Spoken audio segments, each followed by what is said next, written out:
All right.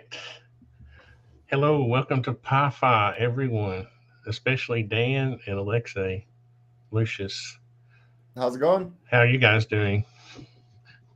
Doing wonderful. It's It's great. good to see. Thanks for having me. It's good to see you again, Dan. It really is. Um, Likewise. I appreciate you coming tonight, and it's been a kind of a crazy afternoon. Uh, I'll be honest with you. I thought I was prepared, maybe not completely prepared. I'm trying to figure out why. Okay, never mind. Sorry, some video issues here. Sorry. All right. um, well, again, welcome to the show. I appreciate both you guys coming. And tonight, I thought what would be interesting would be if you don't mind talking just a little bit about your trip that you took recently out to the Midwest, Hmm. and to I think to a fellow who's become a friend of yours, Mm-hmm. uh, Brandon Fugal. Mm-hmm. It's okay to Yeah. talk about that a little bit, and then also about just recent events. Just because there's been a lot been going on recently, and things seem to be ramping up, and just what your thoughts are on that and that kind Yeah. of thing. Yeah. And I was wondering if I could possibly start with a little intro.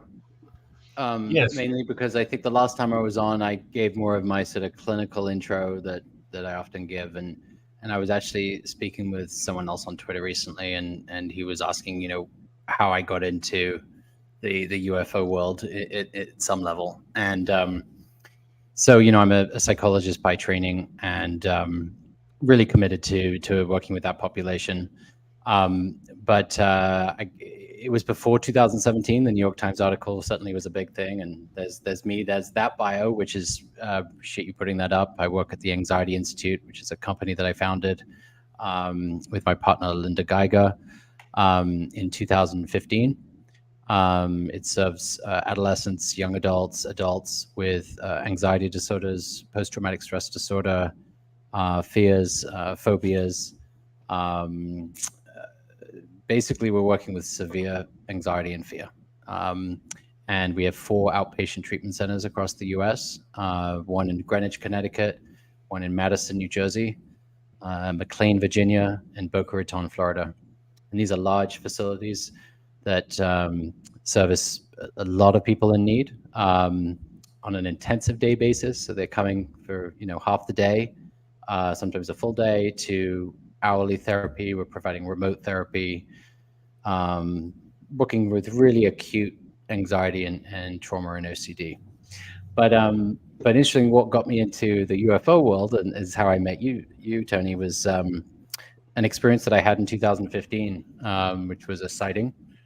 Um, it's as a skeptic, I've become a skeptic over the last 3 years, but it's still very vivid in my mind, and I've got some pretty good pictures. I think it's not video, so it's not the same, but I just very clearly, I don't want to be that person who says I know what I saw, but I do know what I saw.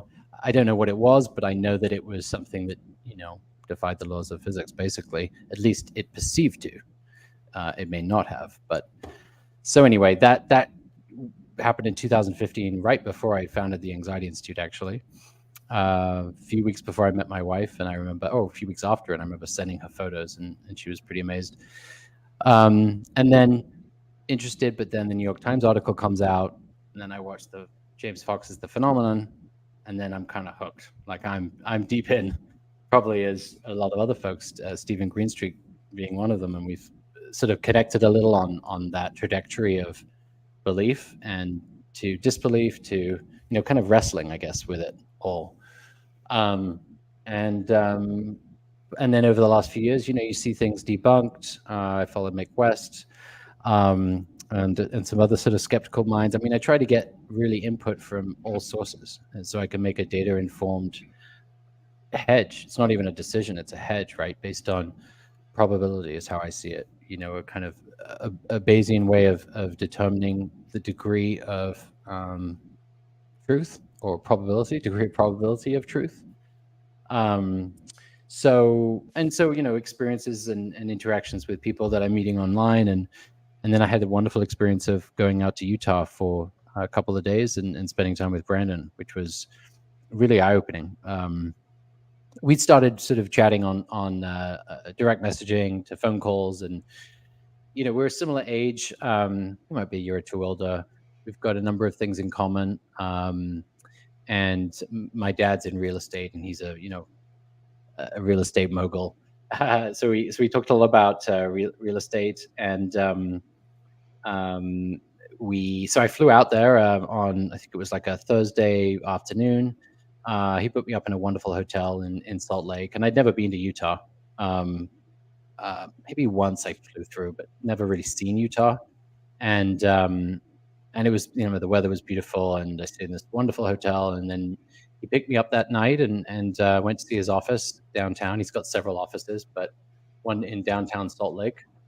Went to a wonderful dinner at the Capitol Grill and met some really lovely friends of his. There was another couple, and then Brandon was there with his wife, Kristen. 99% sure it's Kristen, who's very sweet and interesting. We had just a wonderful discussion about, life, love, kids, work, fear. I mean, it was a great dinner. Faith, politics. It was a really wonderful dinner. And then went back to my hotel, and then he picked me up. He said, "I'm going to be here at 7:30 in the morning." This guy doesn't sleep. I mean, I got back and he was texting me at midnight, and he came at 7, and trying to think where we went first. He really wanted me to see everything that he knows and loves. Salt Lake, his cars, his properties, his memorabilia collection, which is outstanding, moving. And then we went to his hometown, beautiful little sweet hometown, very kind of simple, I guess. I don't mean simple, but it's like I don't know, it's like a simple American hometown. And I was thinking, okay, he's a wealthy guy, it's going to be really kind of, the wealth is going to be evident, but no, it was wholesome, I guess, wholesome feel. And then I felt more comfortable because of that, because I was a little intimidated and a little anxious meeting someone of that stature, so to speak, I guess. I don't know too many rich, famous friends. But it showed me his hometown, where he used to live, where he grew up, the house he's building, the house he currently lives in. And then we went to his airport hangar, incredible hangar, large space. I don't know the square footage, but he had, you saw this beautiful black helicopter there that reminded me of Airwolf. I mean, it was even better looking than the helicopter in Airwolf. He had some lovely cars that I got to sit in. I didn't get to drive them, but he might have let me, but I was a little terrified to drive in cars that I don't know, probably have quite a hefty price tag and are very fast. So we went up in the helicopter and we had this wonderful tour of, showed me sort of an aerial view of, so what the town that he lives in, I'm blanking on the name and I'll remember it in a second, but it's about 40 minutes outside of Salt Lake. We got a tour of that, and we went up into the mountains, saw Sundance, that area. He did ask, would you be interested in kind of go to Skinwalker Ranch? And I said, no offense, I'm grateful for that, but I'm 46. I got a 3 and a 5-year-old kid at home. There's a part of me that doesn't want to go. You don't need any soccer. I want to say I've been. I mean, that would be cool, right? Yeah. But my wife said she doesn't believe in this really, but and I have some belief. And she said, please don't go. Why take the risk, right? So we didn't go there, but we saw a lot of that part of the state that you can see from an incredible vantage point from a helicopter like that. That is extremely fast. It has night vision. I mean, we would go over a mountain peak and then go down at extreme speed. Like, I haven't even seen that stuff on TV. It was like, was his brother piloting the helicopter? Yeah, who is such a nice guy too. Like, he seems like it. Yeah, and I actually am going to email Brandon because I'd like to get his number. I'd like to keep in touch with him. I mean, we were in the helicopter, and it was like an hour and a half ride. And the last half an hour, we were talking, just me and him, and you've got the headphones on because you can't, kind of hear without them. And we had just a really deep conversation about, spirituality and faith and belief and, the same kind of topics that I'm interested in. I'm not a big small talk kind of person. And yeah, I mean, he's got a wonderful family and great siblings. I got a good download of stuff going on in the ranch, and I really came away, I think, feeling like there's something there. Now I always like to acknowledge my bias. I mean, I got to know this guy who I really like, right?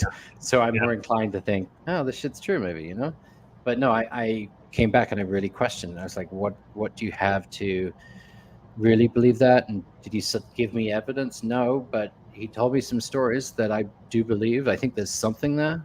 Is it the phenomenon? Is it a magnetic anomaly? Is there something in the ground? I don't. Something's there because there's electronics going haywire, and he gave me some evidence of that. So there's something there, and then you could just hear it in his voice. I mean, what I learned about Brandon, he has this wonderful childlike sense of himself. I mean, he's excited about every day. He kind of reminds me of hanging out with my kids in some ways, but a grown man who's wise and experienced and heartfelt.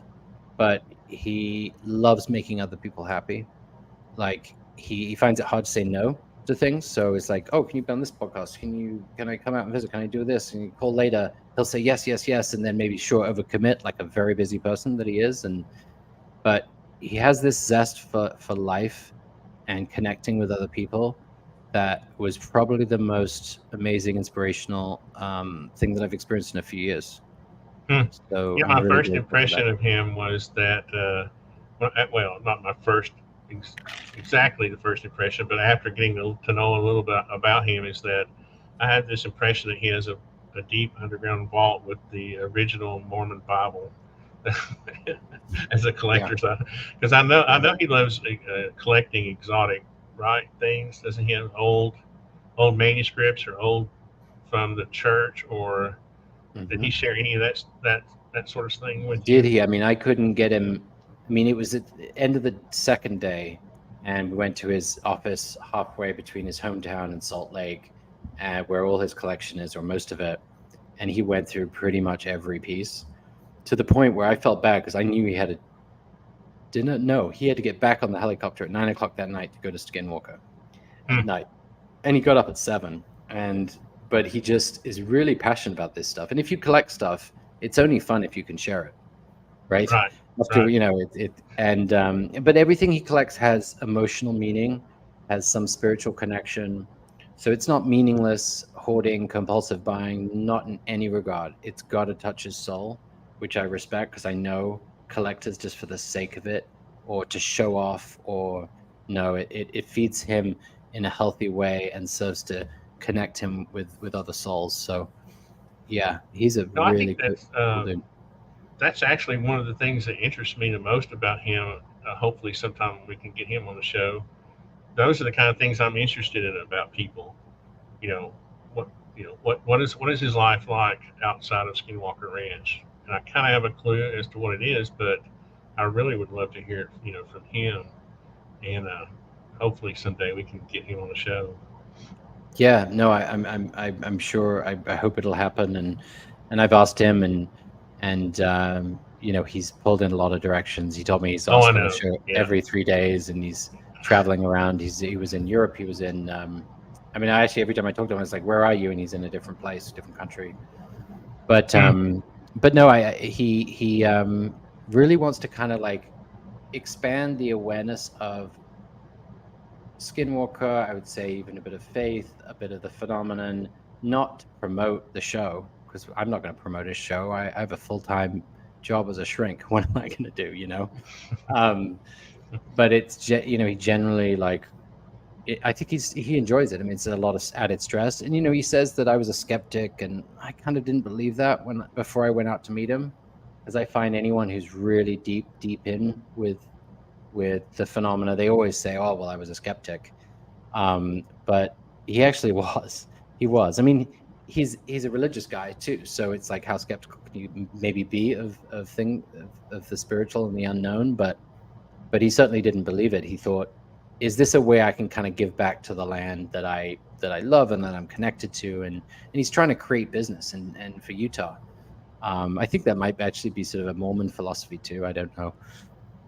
So Yeah, it's funny how having a backstory about something creates mystery around it. Like when I first bought this property about a year and a half ago, I knew nothing about it, and I would wander all over the property, and it was just beautiful. And there's an old area, there's a little branch that runs through the property, and there's this old bent tree.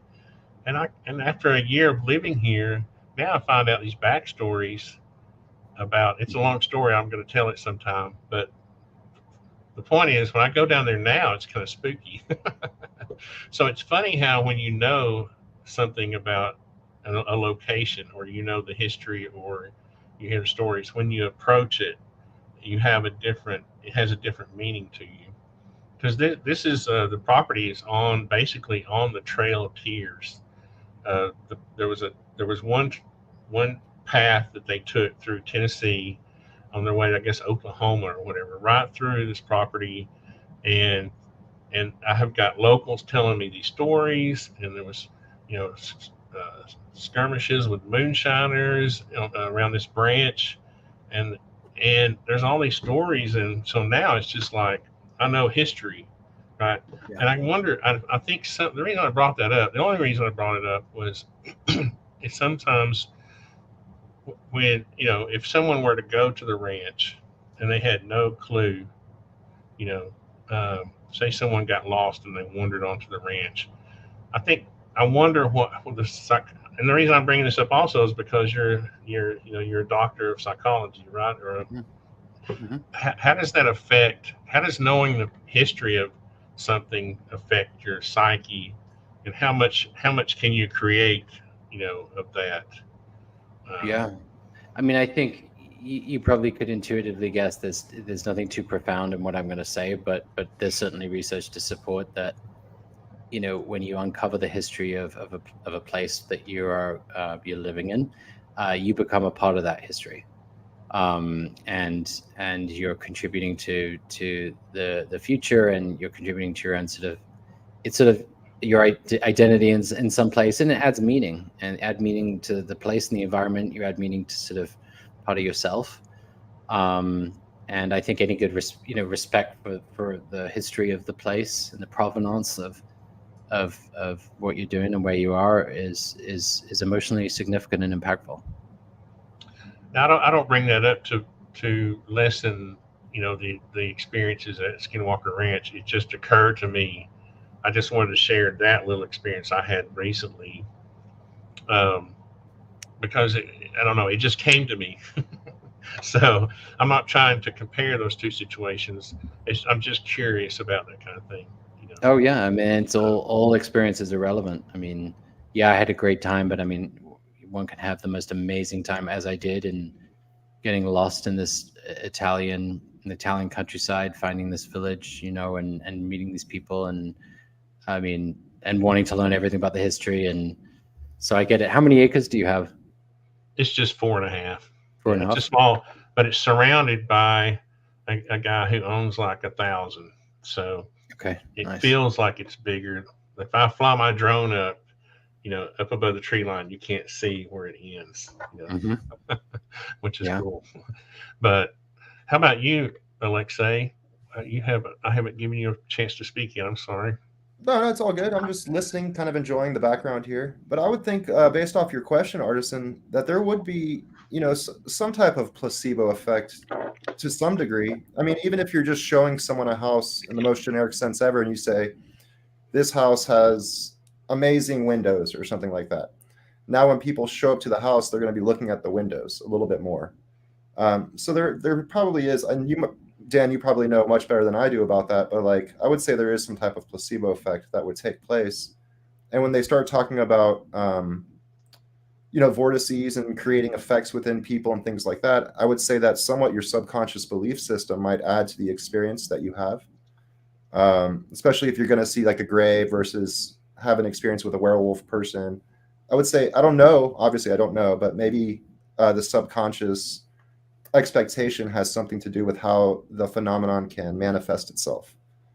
And so I would say like maybe half of it's placebo, half of it's real. The combination of the two gives you an experience. Again, speculating, I wouldn't. Here's what's funny about all that is that if I were invited to the ranch, I would probably think twice about it too, even though I think about this placebo effect. Thank you, Alexei. That was the term I was looking for. Even though I think about that, I still would be hesitant, like you were. To be honest, okay, I wouldn't be like I'm a tough guy. I can go take on the werewolves. I think there's been enough of a shred of evidence to make anybody think twice about it. Yeah. Which is different than my property because all I have are these vague stories about an old medicine man, ironically called Bent Walker. I don't know what I've been trying to figure out what the Cherokee, I can't pronounce the Cherokee name, but I saw it in print and I looked it up and it was like he was an old medicine man and he walked bent over. So he was Bent Walker. And you're not going to believe what the name of the branch is back there. It's Bent Walker Branch because it was named after this old Cherokee. And the legend is that he got booted. They had a village. They got booted out and were sent down the Trail of Tears. And you can literally look up the map of the Trail of Tears, and it runs right through Dunlap, Tennessee. And so I don't know if that story is true or not. But now when I go to sleep at night, I think about that area. That area in the woods is on my mind. So there's definitely a psychological effect from hearing, from knowing the history of a land, and there's something about the earth. Like if it's a story about the earth and a place, history, people being in a certain place on the earth. I don't know what it is. There's some kind of energy related to that. If you told me, something about someone went to the store and, I'm not really connecting that person with the store, but for some reason, if I hear this story about this location and you've got this spring fed branch, it runs down the mountain to a river called Sequatchie River or something, and then goes into Possum Creek. It's very everything's very connected there, right? If you go look at the landscape, it's very beautiful, but it's very eerie. There's some kind of energy that feels like it comes from the earth. Is that crazy talk? I mean, I don't think so. The question is it our thoughts, emotions projecting on that? Is it because of the history that you've heard? I mean, what I do know, having done a lot of hypnosis work, individual clinical work, and then also sort of group hypnosis, is that I can create this sort of extreme interest, in by inducing a sort of trance, that.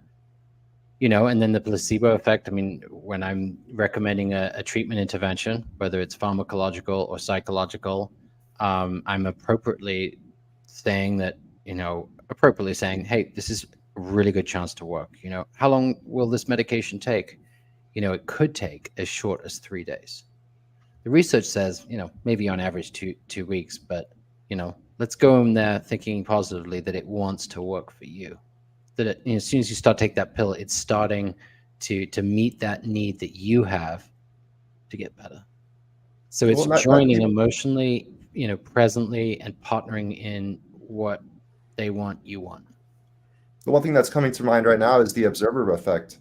And so when you what you're talking about, right? So now you have some type of instilled subconscious thought, but physics has already shown that when matter is observed, there's changes.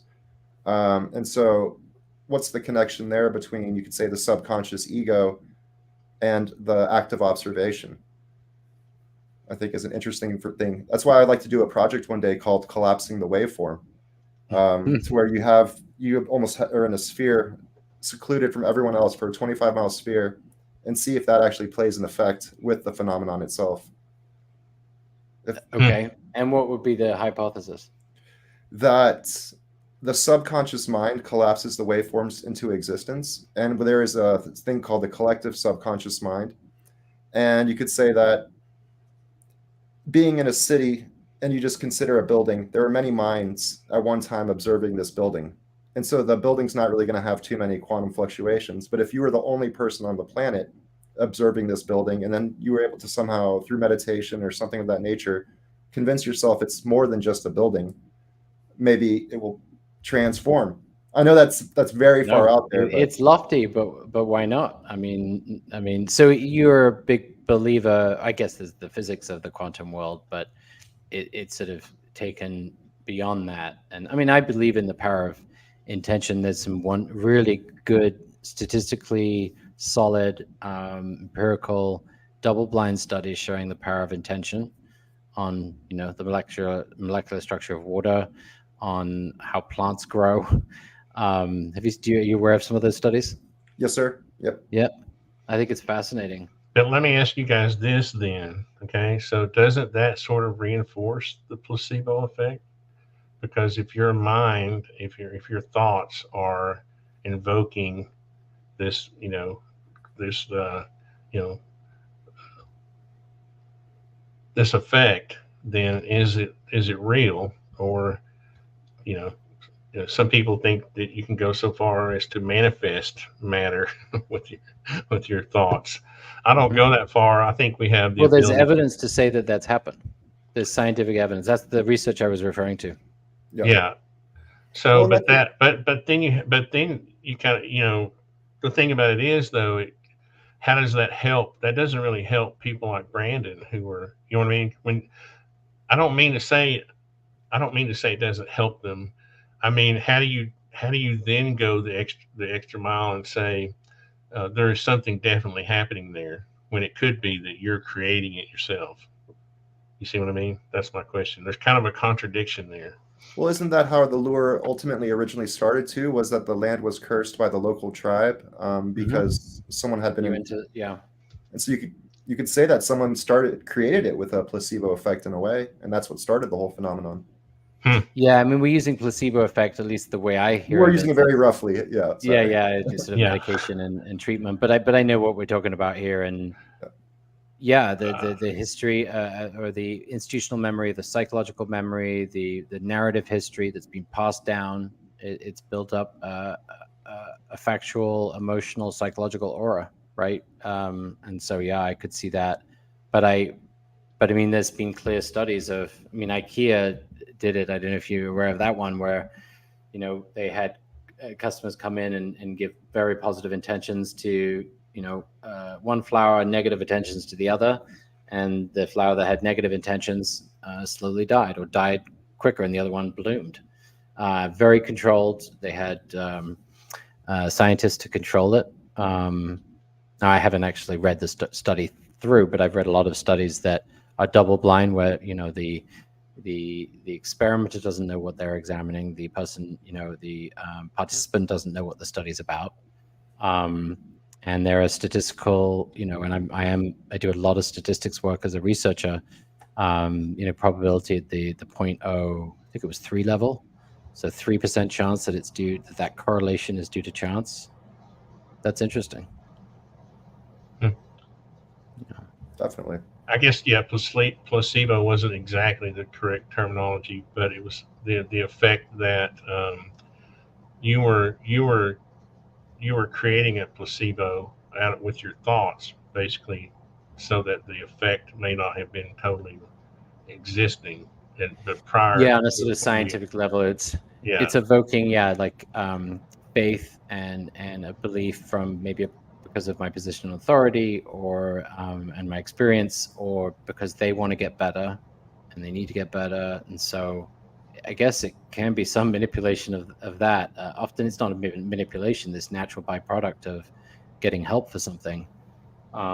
They see ads, they've heard that this med works for has worked for other people and it's been approved by the FDA. They're going to go in typically thinking that, it's gonna work unless they've tried, numerous other meds before. But and that's where the power of intention comes into it, like you were speaking on it earlier. Yeah. Mm-hmm. One question I've never really thought of asking would be, and I really want Brandon to come on the show, so I don't want to seem negative or confrontational. But I think an interesting question is there ever an intent to heal the land, or is it better the way it is? Is it better for the show for it to not be healed? And I don't mean that, I swear to Jesus, I don't mean that in a negative way. I just mean maybe that hasn't been a thought that's occurred to them to try to heal the land, try to heal the area in some manner. Yeah. Um, How would they heal the air? Like heal well, I the mean, you history? guys are telling me that you can collapse waves with your thoughts. Collapse wave functions with your thoughts. Maybe you just need 1,000 people surrounding the property. Well, the first Yeah. thing that you comes to know, mind to me is I'm not sure how much you believe in this either. It would be you could say when a house gets possessed by some type of entity or something like that. I know that they do exorcisms, right, in order to clean out buildings. And from what I understand, that they do go through a process. They make sure it's not a psychological disorder. They make sure there's actually stuff happening, and they send in a healer ultimately to send the evil spirits on their way. I don't know much about that, so that's why. Do you believe in it from what you've heard? From what I've heard, I guess, yeah. Mhm. I mean, I've had paranormal experiences myself, but I never really did anything to cleanse them. Another thing that kind of relates to that is Tom DeLonge speaks on the same concept, and he says that if a paranormal thing starts happening and you react to, say, like I have a cup and it kind of just moves or falls over a little bit. If I react to that cup falling over in a state of fear, the cup is now going to want to jump off the table. So it almost has to do with like how you're reacting to the events to begin with. So if you show it more emotion, negative emotion, in quotes, negative effects happen.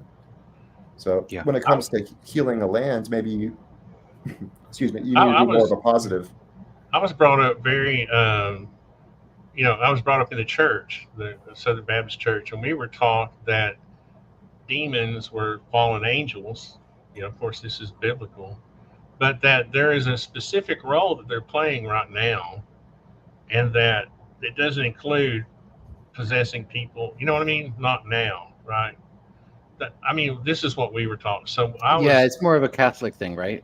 I, yeah, it's more of a Catholic thing, and I guess Protestants or whatever don't, because I guess we were taught not to fear not to basically not to believe in paranormal and not to fear it, and and I wonder sometimes if there's an effect there where, like, I basically don't believe that demons can possess people unless they're almost invited in, because I know me. I mean, I don't fear them. I don't. You know what I mean? I think I almost wonder if the way you live your life repels that kind of thing. You know, I Well, think almost. that's the Christian ideology, right? Yeah, At least yeah, certainly some denominations. yeah. Yeah, I But mean, my if you're a Christian, you're not much of a Christian if you don't if you don't read the Bible and at least take it for philosophy, or you know what I mean. So the Bible really has a specific, you know they were cast, you know they were fallen angels. Basically, demons were the angels that were cast out of heaven, right? So the things that we're calling demons were actually angels at some point. So to me, how harmful could a fallen angel be? I right. mean, that's the psychology I Is use is to. that what you would hear in your church growing up? No, this is what I imagined. I think Imagine. I had Yeah, a I mean, really, I I think have the a, heart of have a being a Christian I've always is had a really good imagination, and I've had a way to repel, you know, demons or I think whatever. we all have a good imagination. I think Yeah, it's like yeah, almost a prerequisite to be in the area that we're in. yeah. But I could have a whole discussion about Christianity because I do think it's fascinating too. Its ability to save, literally, and I say that because, well, I am a Christian. I've been a Christian, but also I've seen it save people who are on the depths of psychological despair. It's the only thing, honestly, not the only thing, but the most powerful thing in overcoming addiction. Like YA meetings, based in faith, or the 12 steps has a faith-based component, is to overcome, let's say, heroin addiction or some something like that. You almost need something out of this world, something divine and godly. My Christian with. experience, becoming a Christian, was more profound than my experience when I was 12, when I thought I saw, a UFO. I was sitting in church. This was before I was probably 10 years old. And as a kid, you're just not paying attention to the sermon, right? You're playing, you're drawing your doodles, your parents are fussing at you because you're not paying attention. And I swear at the end of the service, an energy, now this is going to sound crazy to people, okay? But a literal energy ran through me. And I just got up and walked. In a Baptist church, you walk down and you profess your sins or whatever you become. I don't even remember what exactly how it happened. Yeah. I just remember that it felt like something I wanted to do so badly I couldn't. All my fears of being in public, even going, because as a child you don't want to walk down and be in front of the church. I didn't. That so I guess what I'm saying is, I think some of these spiritual experiences feel very real to people. You know, they feel fit. They're physically. They feel. They're not just some emotional uh, experience from what I've experienced. I find it really hard to just keep it in that like emotional domain or in this domain of because of the expectation or the emotion in the room or 2,000 years of history. I've gone through that experience where, full immersion baptism in 2006, where it was an out of body experience. Yeah. I mean, completely out of body. Yes. And people don't get that. I remember, and see the church. I say Southern Baptist Church, but our church was actually pretty progressive. We did that. We didn't handle snakes or, we actually had the first woman assistant pastor in the Southern Baptist Convention, and was almost kicked out of the Southern Baptist Convention for having a woman associate pastor. So that's how progressive our church was. So it wasn't some crazy, what you would think of spirit filled. But when I got baptized, no, I mean, you're talking electrified body underwater. I mean, it was something else, and it wasn't even. I could tell it was so strange. Outside of my body, people were just like in the congregation, looking around. It's another Sunday night baptism, but in my perspective, it was a really crazy experience. So one might think is the psychological benefit of I'm going to be saved, right? And so you think, okay, this is having this impact because I'm going to be saved, and there's the people there with you that you care about that brought you there. But when I got to that ceremony, I was still skeptical as hell. I mean, I'd gone this far. I was like, okay, let's try it out. Nothing to lose. Did not think I was going to be saved. So, but it pulled me in, and I was really into that for 10 years. Yeah. The only thing I can really relate to is I used to be an after-school martial arts instructor, and we would play this game called the jumping game, where we consecutively add another pad. So everyone jumps over the shortest thing first, and then it gets bigger and bigger and bigger to the point where it's you're at your limits of your ability to jump, but then you get the entire class, and they start pounding on the ground and cheering and cheering and cheering. The kid now jumps over the pad. So it's also the group wanting it to happen as well. I don't know the right words for that, but there's I was trying to make the usually point that wasn't my case, and that's why I said the church was very progressive, because it was very low key. Okay, so the night I got saved in the church was a big deal for me, but it didn't seem like it wasn't. There was nobody jumping up and down. There was no energy in the air. It was strictly a personal experience. Okay. And the baptism was the same way, because, in the Baptist church, people are getting baptized every couple of weeks, right? So it's just like, okay, the preacher's okay, in the name of the Father, Son, and the Holy Ghost, I baptize you, or whatever. They're going. It's almost like they baptize so many people, they're going through the motions, right? So it wasn't like that for me. I understand what you're saying, Alexei, but it wasn't like that experience where you see in movies where people are hooting and hollering and the person gets baptized, and it's really, you know what I mean? for me, it was just like strictly a bubble. It was almost like I was that cube in the sphere. You know, it was really bizarre. And I So it don't know almost how. questions: do we create our own phenomenon? You know, Yeah, or yeah. that's what But made me think of that when we were talking earlier about how we create our either that or there's actual, if you're a Christian, you believe it's an actual spiritual. well, that's why one of my theories in quotes is called the self-abduction hypothesis, where you're literally abducting yourself into your own little dream Oh world. I no, like no, you can't say that. I Can't like go there. Oh. I'm writing that down. Yeah, I want to be able to create. It's got to be a really good looking alien, though.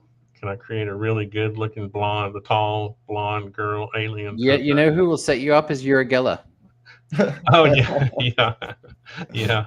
yeah. Well, have you So heard I'm of curious of where you guys are at with, and the title of this podcast. There was a little subtitle of anxiety and or fear and something. Uh, anxiety of disclosure, right? Anxiety of disclosure. So let's Sorry, let's that's the only talk thing I about can think that. of. Um, I'll go first. you go ahead Um, because I don't really Sure, have Alexei. any anxiety over the disclosure because I've been hearing about it for 45 years or something. well, for me, I had been trying to get this type of information out, and every time I'd be in a lecture, like with advanced space companies, I say, "Why are you using rockets? Why don't you use electrogravitics?" They just kind of look at me and like, "What's this guy even talking?" So I've kind of suffered anxiety from already been doing all this research for so long, and understanding that it's all been hidden from the public. So that's kind of, you were asking me earlier before we started, kind of what was the root of a lot of my anxiety. Besides the other thing I mentioned, it was having this information in me for such a long time, and no one else knows about it. I feel like my anxiety has gone away, seeing that this information is finally being released to the public, right? So now I can talk about it with more confidence, and not feel like such a weirdo. The easiest way You to put brought it. up some of this stuff in the last podcast we did, and it some of it went probably most of it went over my head. I'm not a physicist. I'm not. I don't even know what electrogravitics is. Well, I guess I can gravity and something, right? Controlling gravity with electricity, right? Electromagnet, Yeah, magnetism. Thomas Townsend Brown invented that in 1920, and so what happened with that? Like, a lot of that information went underground in a way, and they just never taught it. They didn't teach it in colleges. I got astrophysics. I know people with electrical engineering. They never heard about it. So every time I What would bring it help up, put off or Weinstein say about that? I haven't spoken to them. You know who I'm talking about, Tony? Yeah, I think they would. I mean, no offense to Alexei, but I think they would say it's pseudoscience. The electrogravitics, that's well known. I'm saying I think that's what they would say. I'm not Mm. saying that's what it is. I'm saying I think that's what I've heard. They love to use that term. I don't think Hal Puthoff would Being say it's not pseudoscience. how put off, but maybe Eric Weinstein would. I think. I would Because lean he's an toward, electrical engineer. He has a PhD in that. Yeah, because I think he's mentioned before about just recently, well, the past year or so, he's on this thing where he doesn't think there are enough, and there's not enough physicists involved with the whole phenomenon, and so Right. he's basically saying that there's no one out there backing up these hypotheses. well, That I can people build an electrogravitic lifter in my room. Like, he's there's not, and he's not. tabletop size versions you can build, and they He's not work. I'm just talking about the comments he's made on like Joe Rogan, that kind of thing. He's not responding specifically to you, Alexei. No, I'm I just, guess, but yeah, I'm just to answer guessing. the question though, I mean, to kind of stay on the topic of anxiety of disclosure, for me, I've become more confident since the whole thing has happened. So anxiety is going away. I guess the one place where I do still not suffer, but consider, I see everybody just waiting for the government to tell them what to think. And I think that's a problem. So that's kind of where my anxiety, everyone's waiting for the next breadcrumb or the next drop of information. And you can almost tell that everyone's like leaning to be told what to think about a concept instead of doing research on their own. Okay. So is it really told what to think, or is it more like told facts so that they can make an informed belief decision? I think that's what they're doing, but I think so many people are caught up into learning from a teacher and that everything that a teacher says is truth automatically, that a lot of people will bypass that critical thinking phase and automatically accept it as truth. But again, I don't know, and everybody's going to be a little bit different there. I'm certainly waiting for the government to come out. It may never happen, but saying, yeah, we've got these crafts. Yep. I mean, I've been watching this professor. I was tweeting about her today. When I'm doing stuff recorded, I forget things. But she was on that show, that series UFO on HBO, Pasulka, Diana Pasulka. Mm-hmm. And do you know her story or what she specializes in, or? Religious kind of. Doesn't she teach? Yeah. Yeah, she's a professor focused on the sort of the religious anthropology of belief, something like that. Yeah, the anthropology of belief, I think. And she was saying on a recent podcast and the last few podcasts is that, and she didn't believe it. She thought it was this sort of psychological phenomenon sort of thing in regards to belief. And she had a friend, I think his name was Ken, but might be wrong, who said, I can provide evidence that there are crafts, that there are parts of crafts, so that I want to show you, but I've got to blindfold you, and we've got to go to New Mexico. And she said, okay, but I want a friend to come with me. And so she had the biologist from Stanford, Dolan. Nolan? Gary Nolan. Thank you. Mm-hmm. Gary Nolan, not the other one. Gary Nolan to go with her.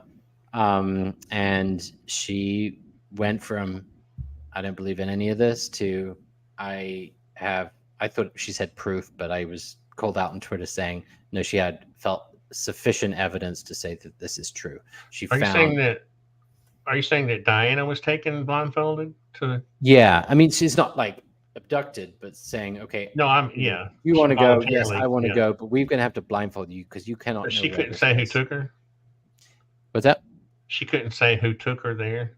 Yeah, she said that. Yeah, I think his name's Ken, and then she went with Gary Nolan, and they went down, and when they got there, they took off the blindfold, and they went searching in this area. It's not Roswell, she stated. It was another site where a crash happened. I don't know if it was recently, but in recent history, and they found, from a scientist point of view, she said she found sufficient evidence of NHI tech. And she's, she was a real skeptic, a professor. My only, I guess, concern is that she recently came out with a book, but I kind of trust her. So, if my belief went from, Diana talks about this in her book. Awesome. So I'd love to learn more about it, because that kind of got me back into like, I'm starting to believe a little more. I'm going to be more open-minded because I went pretty far skeptical in my own potentially like bubble on Twitter that, so I'd like to learn more about her. I'm going to read a book. That's where I think that there's probably two different sides of it. There's the religious aspect where you could say more of a dimensional thing with it, and just to use simple words, angels and demons, something like that, the religious aspect. But then there's also the man-made aspect, right? Like where we've been working on, you could say undercover projects. They just haven't been released. Mm-hmm. Why is it that they can take individuals there, but they can't just provide the evidence to more people, groups of people, or, just the American or the world, American public or the world? I mean, I know I've heard the theories that people would, panic and all this, but I think we're kind of past that point. I think so. I mean, most of us already think it. I don't think, it wouldn't be too much of a shock, I mean, I think the universe is teeming with life. I don't, I know it's not probably, but I like to think it is. So I wouldn't be shocked at all. I wonder. I have my theory of the evolution of consciousness too. I just don't think it makes sense from a evolutionary perspective that all of our memories and experiences just kind of disappear. I think that there's an argument to say that there's such cumulative value and benefit all our experiences in our consciousness and potentially our soul continuing on somehow, because that's a lot of data that would be wasted. I don't know. It's a working hypothesis. Well, in a physics sense, it's always going to be propagating out as light until the end of time, radiating outward. You know, there will be an imprint no matter what in that degree. Yeah. I still think this existence was this material existence is a gift to us, from our Creator, and that we were created with limitations, and that our consciousness is, that sort of conduit to the Creator, but that it's almost like it's a little bit like a TV or a radio in that you can receive transmissions, but you can't transmit them. Does that make sense? Yeah. And that I'm not quite sure about that. I get these. I'm just relaying the vibes I get from the ether. And the only reason I mention that is because I'm not so sure. I don't think we have as much control over material, matter in this existence as we think we do.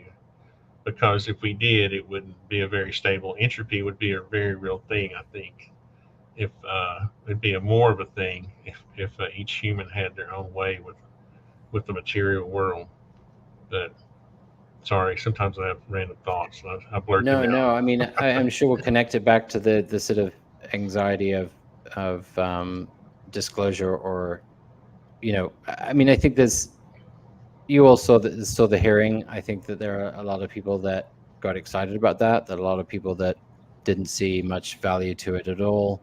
I was recently in DC and spoke to someone who works on the Hill, and he kind of reminded me, is like, that wasn't really a big deal that they, there was congressman, kind of there, and they only have 2 terms, and they're very politically motivated, and more on the cynical end. But nothing like that has happened in history, and I thought the testimony of Dave Fravor was superb. And Ryan Graves was really excellent. I actually gave I felt more like belief, or gave more credence, credibility to those two. So I don't know. I don't have fear of it. I don't think it's going to be worldwide panic. I think some people are just going to get on with their day, unless there's some imminent threat of invasion. But I think it's going to result in a spiritual awakening, maybe in somehow. I was just thinking about, you were talking about credible witnesses, and when I think of those, I don't think I've ever shared my storyboard thing where I have all the characters and how they're connected.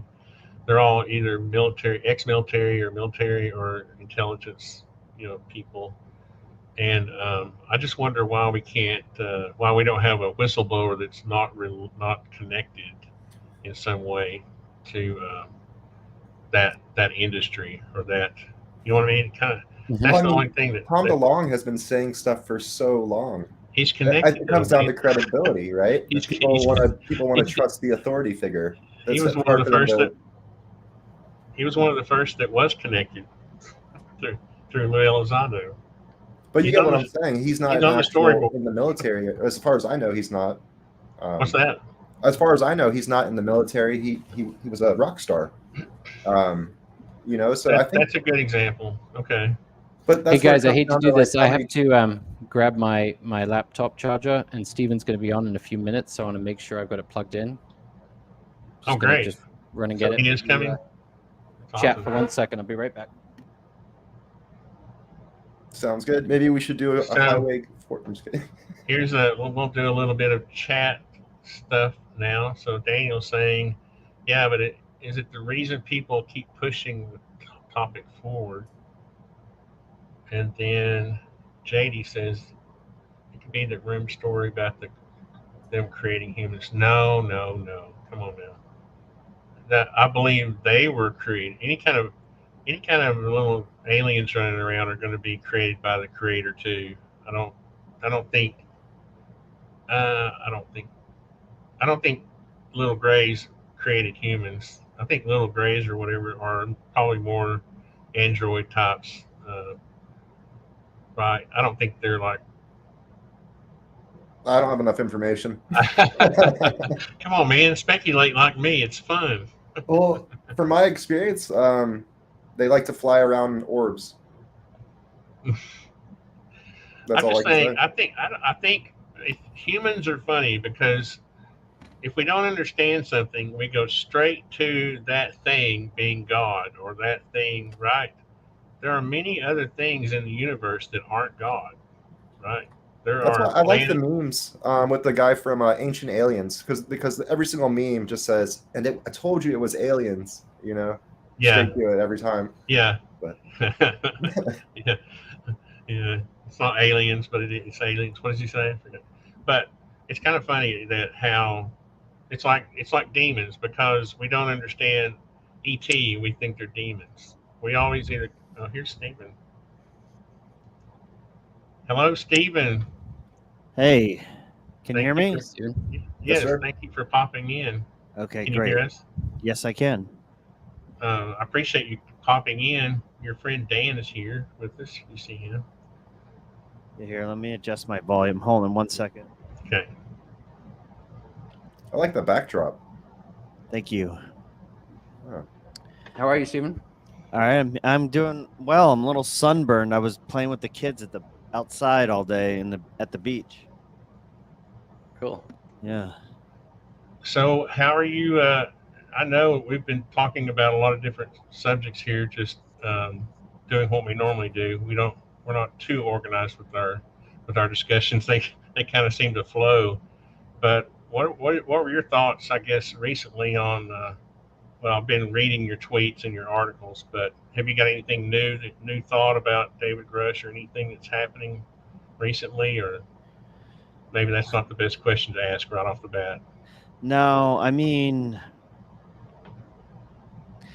it was interesting, right? Right when it started, right when he came out, there was, at least for me, there was this brief moment of like, oh, great, someone new.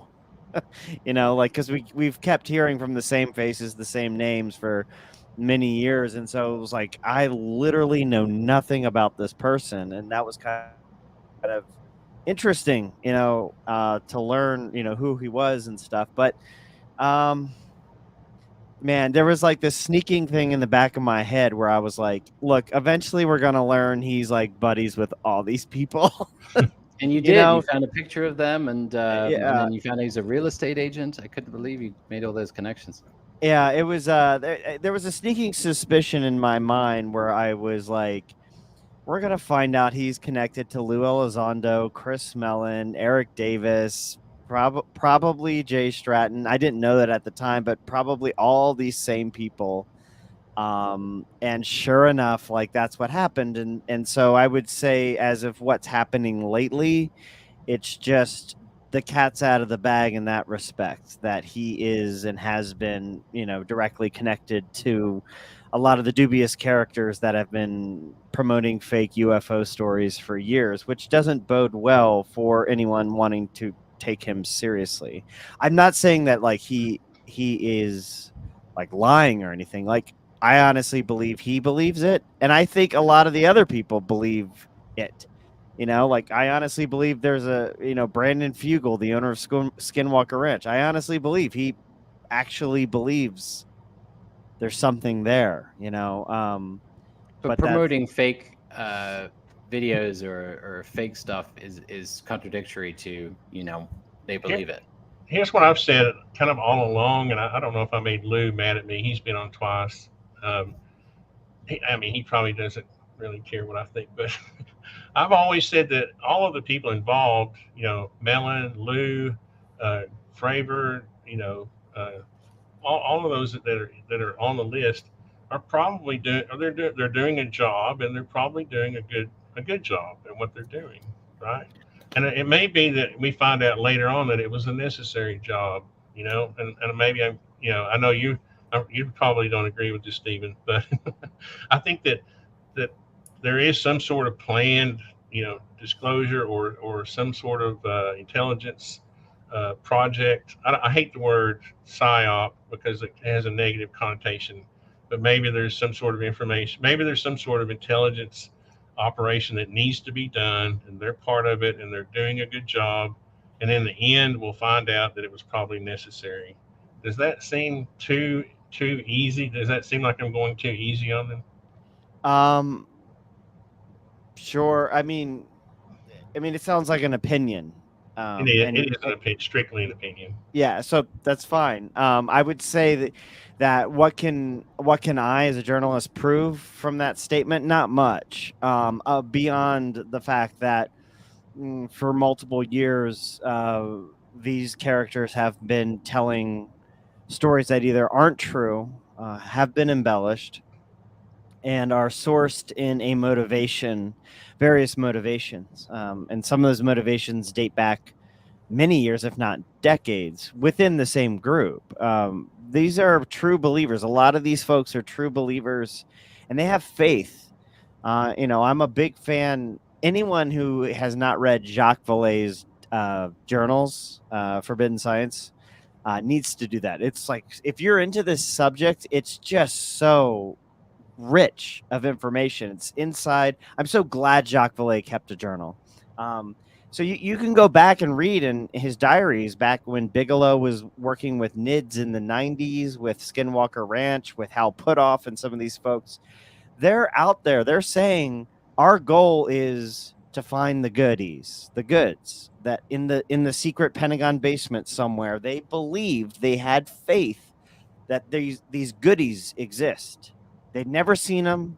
They'd heard some stories that they were there, but their goal all along was to find these goodies. And you can see, I've tweeted it a few times. Hal Puthoff basically lists a 3-point plan to get to the goodies. And when you look at Hal Puthoff's 3-point plan to get the goodies from the 90s, it's like the same thing that they've been doing with OSAP. I mean, OSAP was there, them trying to essentially do that. They tried to get SAP status for OSAP, top secret status.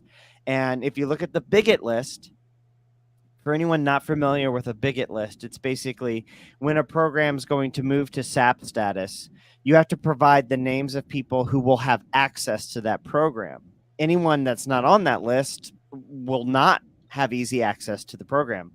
If you look at the bigot list, it's Hal Puthoff, it's Robert Bigelow, it's Colm Kelleher, it's James Lukatsky, it's Lou Elizondo, it's all of the same people that came out of like Bigelow, Skinwalker, NIDS, and this is them trying to get that. They wanted that so badly, and I just see Grush as a reboot, a soft reboot of the Elizondo Mellon franchise. Basically, look at Elizondo as like the original Star Wars trilogy, and then look at Grush as kind of like the Disney sequels. It's Elizondo and Mellon, after I did my reporting for the Post, which revealed a lot of their claims to be false, a lot of their motivations to be dubious, they more or less disappeared from the public eye. I don't know if you remember, but Lou Elizondo was doing like 2 interviews a day for months. And then my report came out in May of 2022, and he just like pieced out. He just disappeared. But there were other reasons, though, right? I mean, he was under a lot of stress and pressure, and he's getting noticed everywhere. And in England, he's anonymous, I'm sure. But doesn't it take some kahunas, though, to use the full power of the U.S. government just to get a book deal? I mean, isn't it? I mean, is it really? You need far less for a book deal nowadays. If you have a good story, like, headlines sell. You don't even need the story. You just need the headline. And, perhaps the reason why his book has been delayed is because someone is actually having to approve or sign off on this story and edit this story. But the headline sells nowadays. And so, hey, Lou has a great headline, like an awesome headline. Who wouldn't want to? You don't need the government for that. Like, who wouldn't want to give that guy a book deal?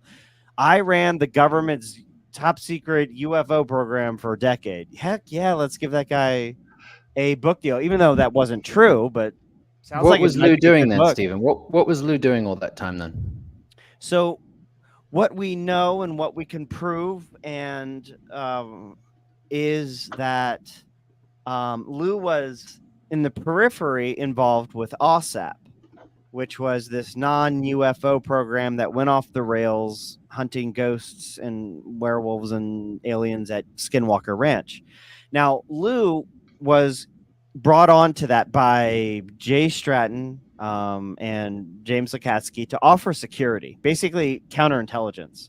And Lou did this for a lot of programs. So it wasn't just like OSAP, but that was like part of his duties at the Pentagon, was offering counterintelligence for programs, making sure that leaks didn't happen from X program and Y program, making sure that China didn't infiltrate or find out what was going on in Z program or A, B, and C. That was his job. And OSAP, he was brought on essentially to OSAP for that purpose. Now, why he specifically was asked to do that, it could just have been boilerplate. Oh, a new program came over, you got to offer security. But if you believe the claims of Elizondo and Stratton, he was handpicked. He was selected. They went to him and said, we want you involved. And, folks that I've spoken to who knew Elizondo intimately said that he has known people like Hal Puthoff and Kit Green for decades. That's a direct quote, for decades. And so it would make sense if Hal Puthoff knew of Lou for decades, knew that he was into this stuff, remote viewing, psychic powers, aliens. Yeah, that. Why would you bring on a outsider to offer security for your werewolf program? At some point, they're probably going to raise the red flag to brass, right? Mm-hmm. If you want to bring people in that you can trust, if you're going to be doing kind of crazy things, and so I think that's why he was brought onto the program to offer. And why he stayed on with ATIP then, which I know you say didn't exist, but I just see it like he worked in ATIP. I know they called it something different. He worked for free, probably. He was connected with everyone, Mellon and everyone else, but you have a counter argument, right? Or evidence. Right. So it's one thing to say that's another thing to prove that. And there's zero evidence to back up what you just said, as in none. Okay. Zilch. Beyond what Lou says and Mellon and Reed. Right. Yeah. And all three of those characters I have, extensively in my reporting shown to be, without doubt, contradictory and claiming just straight up false things. The original claim of Lou Elizondo was for nearly the last decade. I'm nearly quoting him verbatim right now. For nearly the last decade, I ran a sensitive government program, UFO program, called ATIP. And so to say that he ran a Pentagon program called ATIP is categorically false. That's a false statement. ATIP was not a Pentagon program. ATIP was a nickname for OSAP, which shut down in 2012.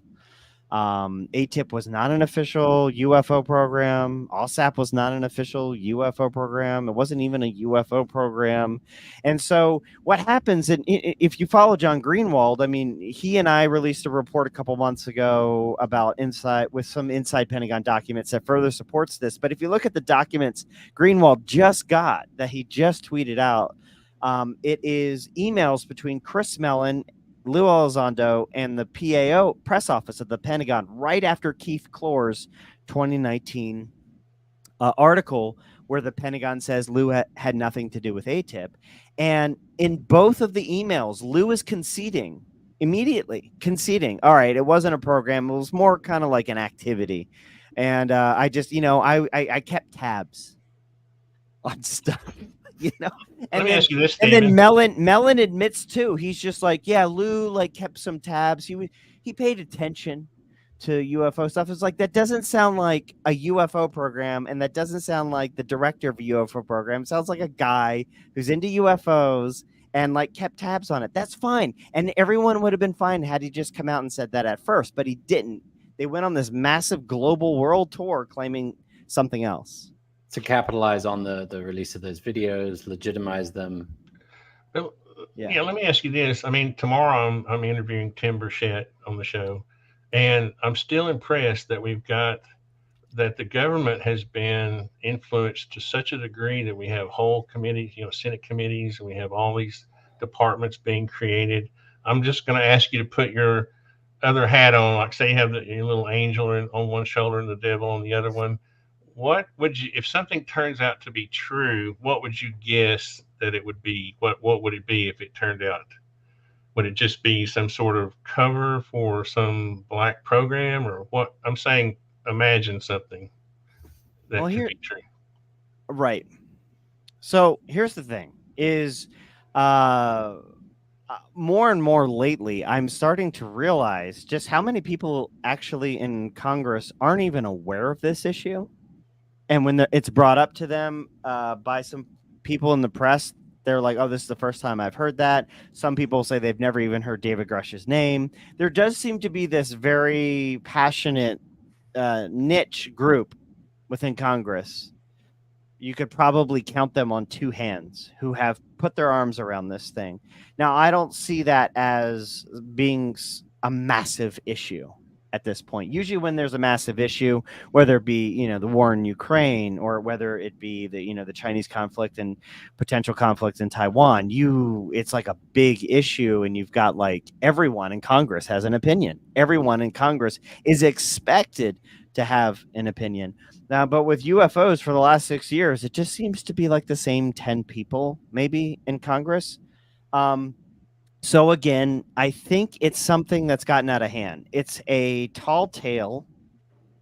It's a fairy tale that has gotten out of hand.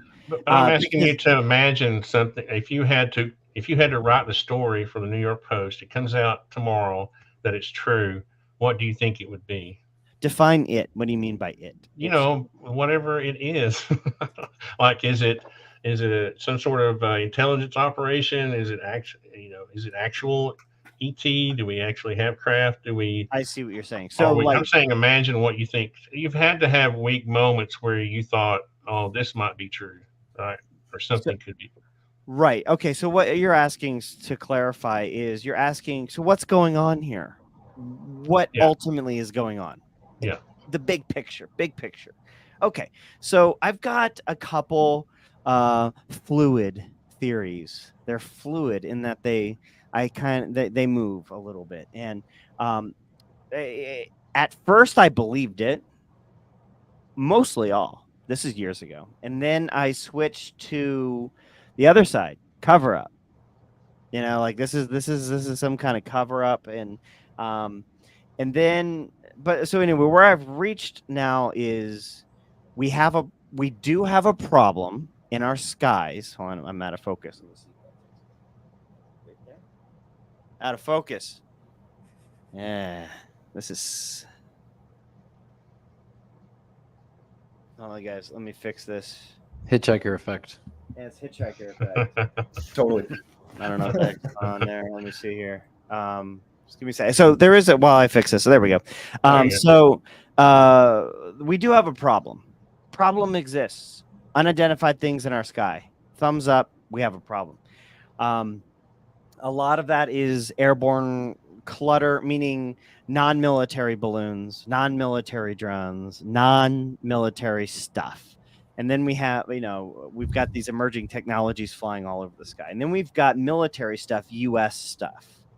And, if you go back and look at 2014 to 2017, if you look at what the military, you go back and read defense reporting from those years, a lot of stuff was put from testing phase into operational phase. So a lot of stuff was about to be new stuff was about to be in our skies. A lot of it over the span of just a few years. And a lot of stuff that was not publicly known, that was in the secret test phase, was about to be put out on the runway and in our skies. Now what happens in 2016? Lockheed Martin meets with Tom DeLonge. It's like, and the rest is history out of that. I mean, Tom DeLonge, even to this day, talks about just how flabbergasted and surprised he was to be invited into Lockheed Martin. And there he is. And then he walks out and he's UFOs and then TTSA and all this stuff. So So there's something going on there where it's potentially something that's gotten out of hand at this point where, Like originally mutually beneficial arrangement between the two. well, unbeknownst to Tom DeLonge is obviously a true believer in this. Right. But if it's an old playbook, this is nothing new. The CIA, the Air Force are openly admit in declassified documents that they used UFOs to cover testing of U.S. tech, the SR-71, the U-2. They would actually actively push and spread UFO cover stories for things in the sky. So it's in the playbook already. It worked. So why wouldn't they do it again until it doesn't work? And so if you've got a whole bunch of new tech coming out, it's going to be in our skies. And then the timelines line up where, Lockheed Martin's all of a sudden meeting in a room with Tom DeLonge. Tom DeLonge comes out and runs with this whole UFO thing that captures the entire world. The person whose job it is to cover up and make sure the public doesn't see our secret stuff for national security reasons, they are doing a fantastic job. If the headlines read saucers and UFOs, they're doing a great job. So I think it's a little bit of that, because that happened, that we know that happened, right? So there's a little bit of that. Something else happened is I personally believe we're in a warm war with China and have been for years. We're not in a Cold War. We're not in a hot war, but we're in a warm war, and people have died in this war. Not lots, but people have died. There was the P2 Ares crash back in 2001 where America was flying South China Sea and a Chinese aircraft came up and collided with the U.S. aircraft. The Chinese guy crashed and died. The Americans had to bail out, and they were in prison, captured by the Chinese and in prison.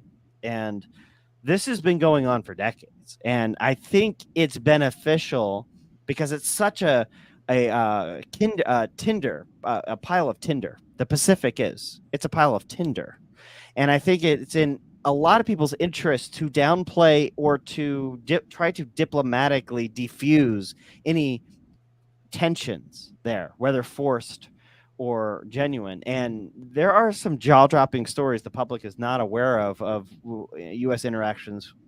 military interactions with China. And I personally believe that some, not all, but some of the big UFO stories over the last few years that have taken up headlines were actually probably Chinese military. There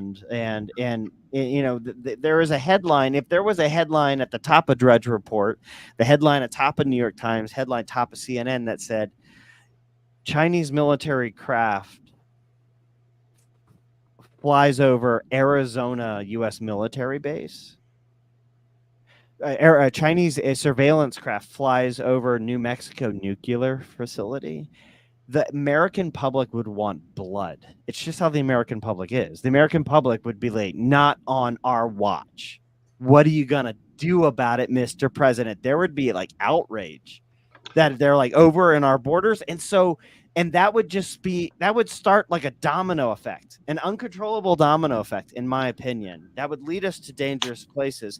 And so when the headlines come out and say Navy swarmed by UFOs or UFOs fly over a nuclear facility, the public goes, whoa, wow, that sounds really cool and exciting.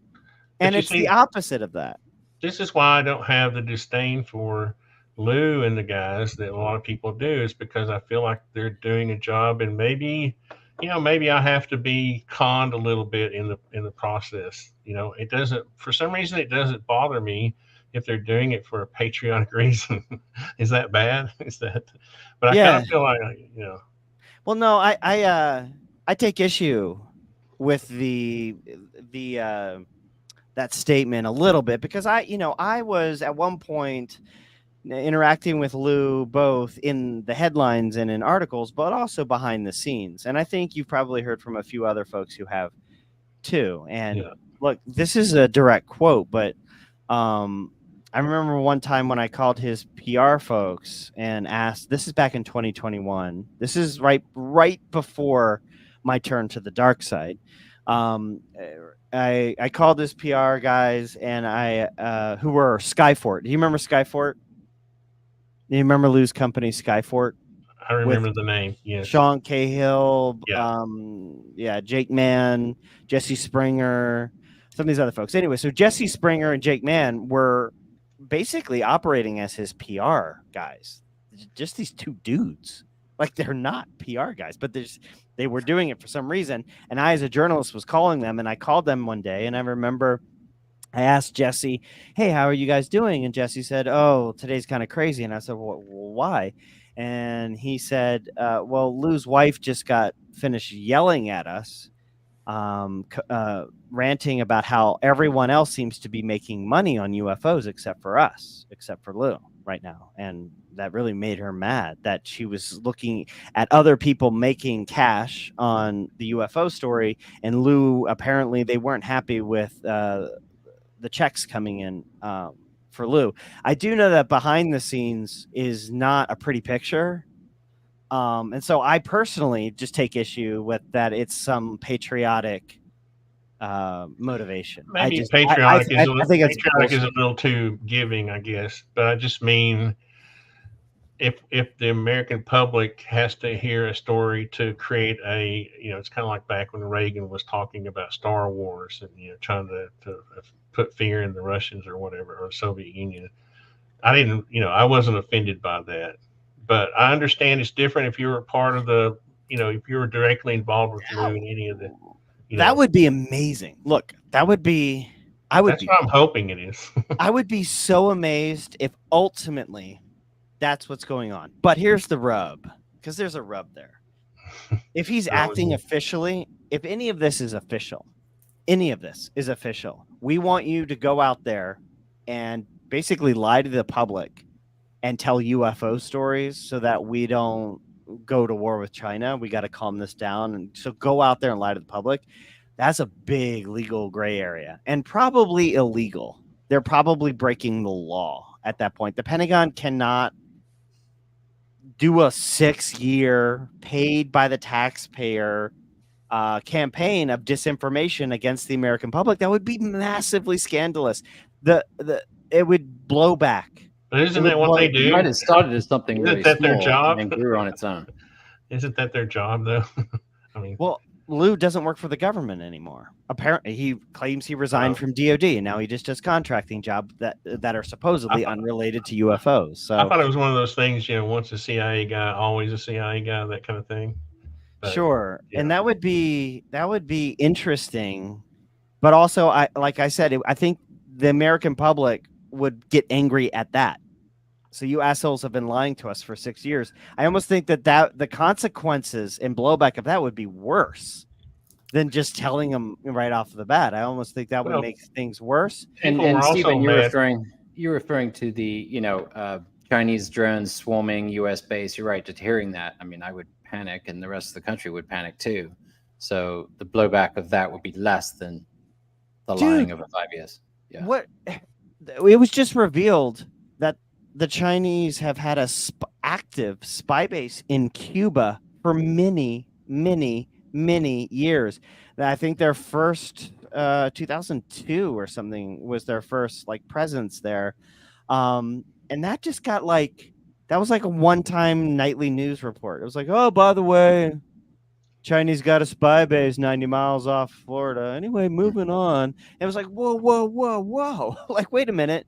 So, gimbal, go fast off Georgia and Florida, right? That's where it was on the map. What are these damn things that we keep running into? You got Politico reporting, insiders saying Chinese were flying radar reflectors off the East Coast. Radar reflectors look like cubes in spheres. No one is paying attention. We're talking about the devil. Perchette's up there talking about how the devil is trying to stop aliens from being revealed. I think I'm losing my mind because all of these pieces are coming out. And it's like China's 17 miles off California swarming our Navy. Holy crap. Oh, UFOs now. They're UFOs. Oh my gosh, China is in Cuba? It's like our direct peer adversary is right there. and it got like a few headlines, and then now we're back to UFOs, and it's just like at some point I'm hoping somebody at some adult enters the room and goes, "Oh, like, okay, this has been fun, but let's take care of the scary stuff first," because there's no precedent for extraterrestrials, no historical precedent for extraterrestrials hurting, killing human beings or taking over countries. None. But there is historical precedent of humans doing that to other humans, and China being our peer enemy. So let's prioritize that. Let's eliminate that that possibility first.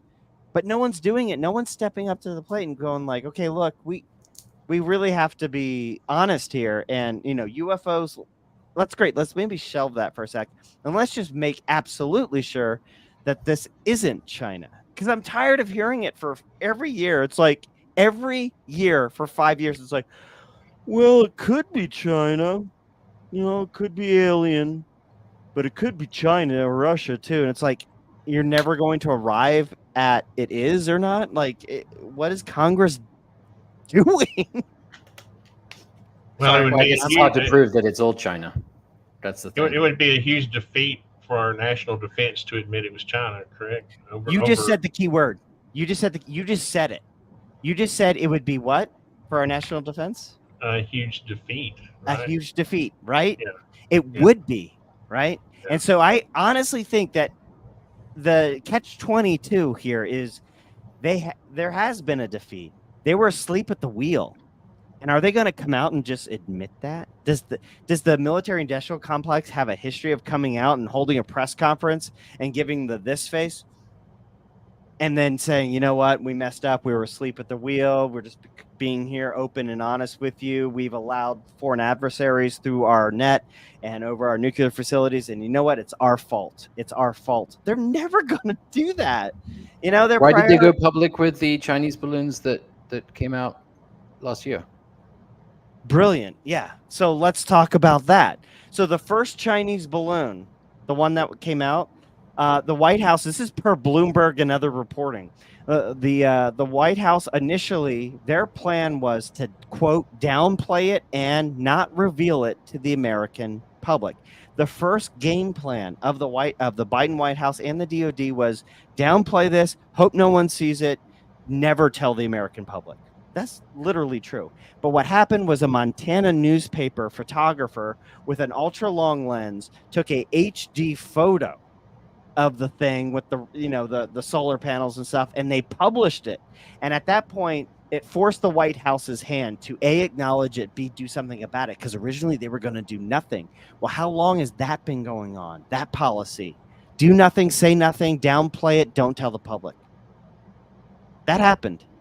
I guess there's part of me that's really maybe a not so good person, because I lived through this. Reagan was the first president I voted for in 1980, and when I found out that Star Wars wasn't really a thing, I was disappointed. I didn't feel like I was conned, or I was lied to.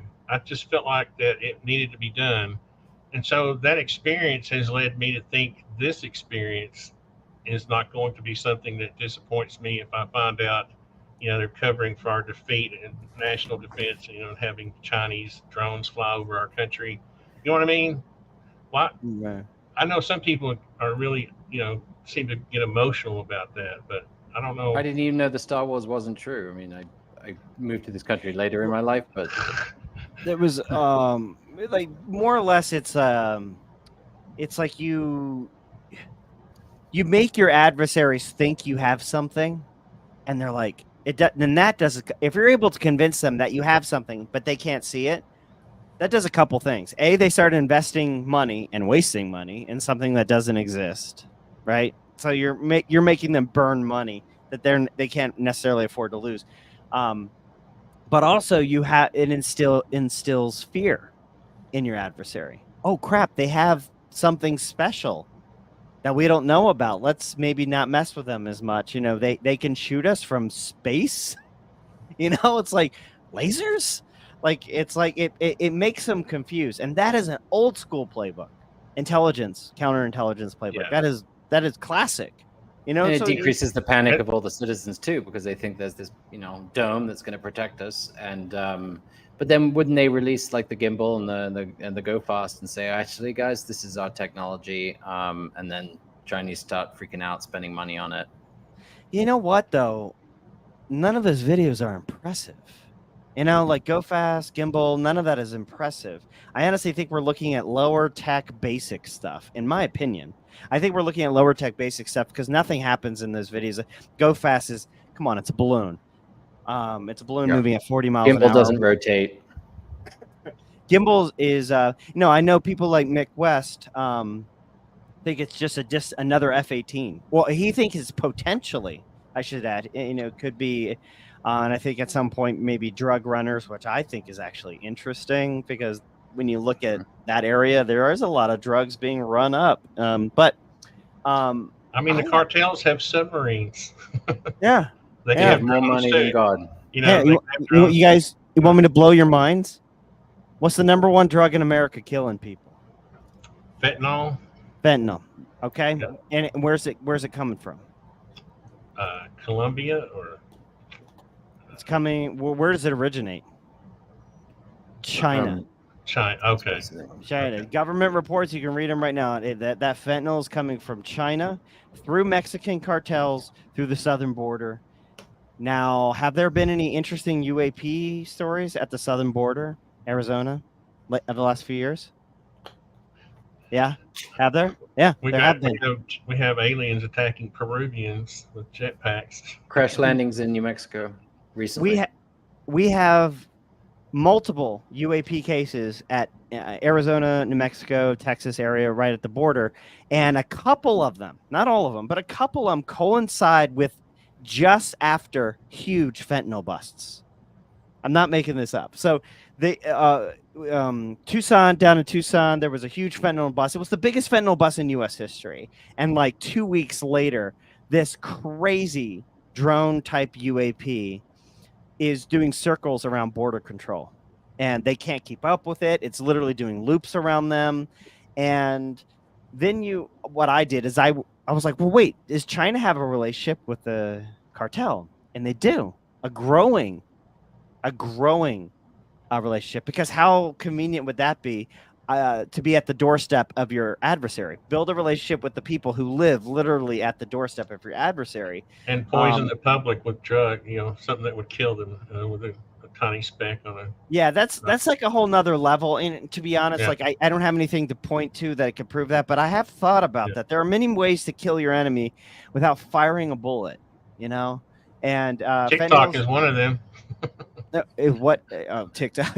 But fentanyl does kill people. Those numbers are there. The fentanyl does come from China. That is there through Mexico, and there are UAP cases, some great ones at the border. And so it has me wondering, are what we seeing at the border Chinese cartel drug UAP? Basically, the Chinese say, hey, we'll give you some of our top drone tech to smuggle this stuff into America.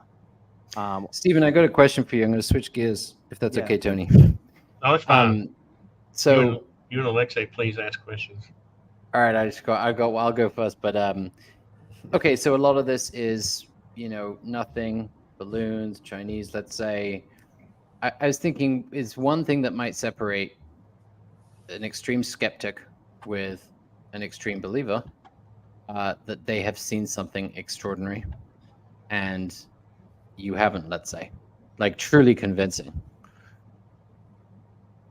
Say it again. Sorry, ask that question. Is there again. one thing, is what separates a skeptic from a believer, that the believer has seen something extraordinary that has kind of changed their lives and makes them believe, and a skeptic, if Mick West saw something like a craft like acting like a ping pong ball and doing phenomenal things defying the laws of physics, he might be taking a different approach or argument.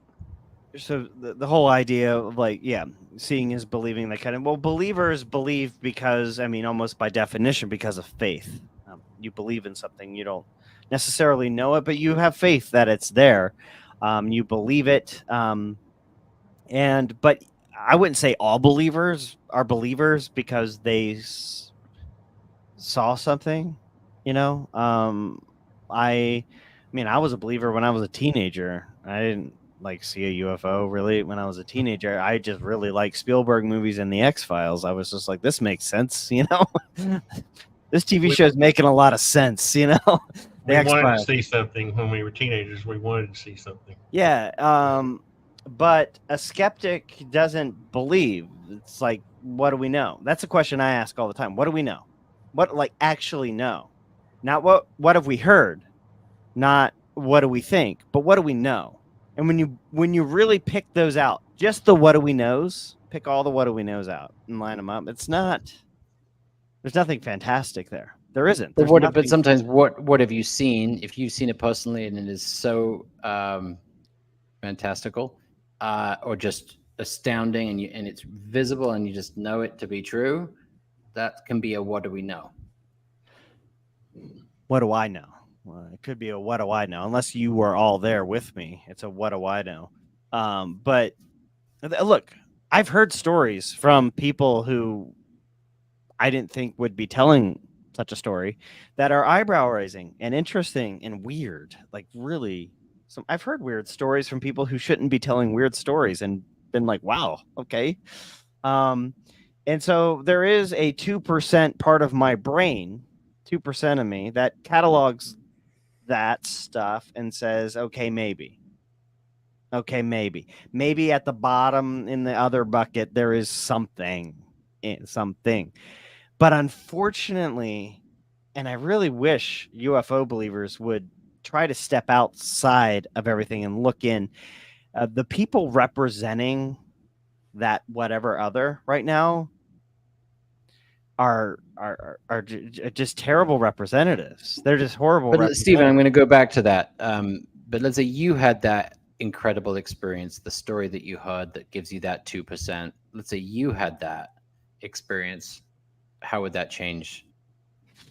I don't know, man, because I would have to postulate and guess at that point, and so it would be nothing more than a guess. I mean, I saw a UFO in 2003.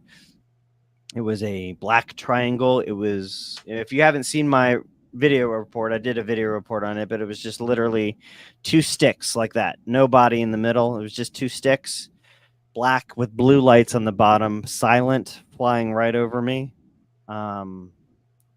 It wasn't like Phoenix Lights massive, but it was a decent size.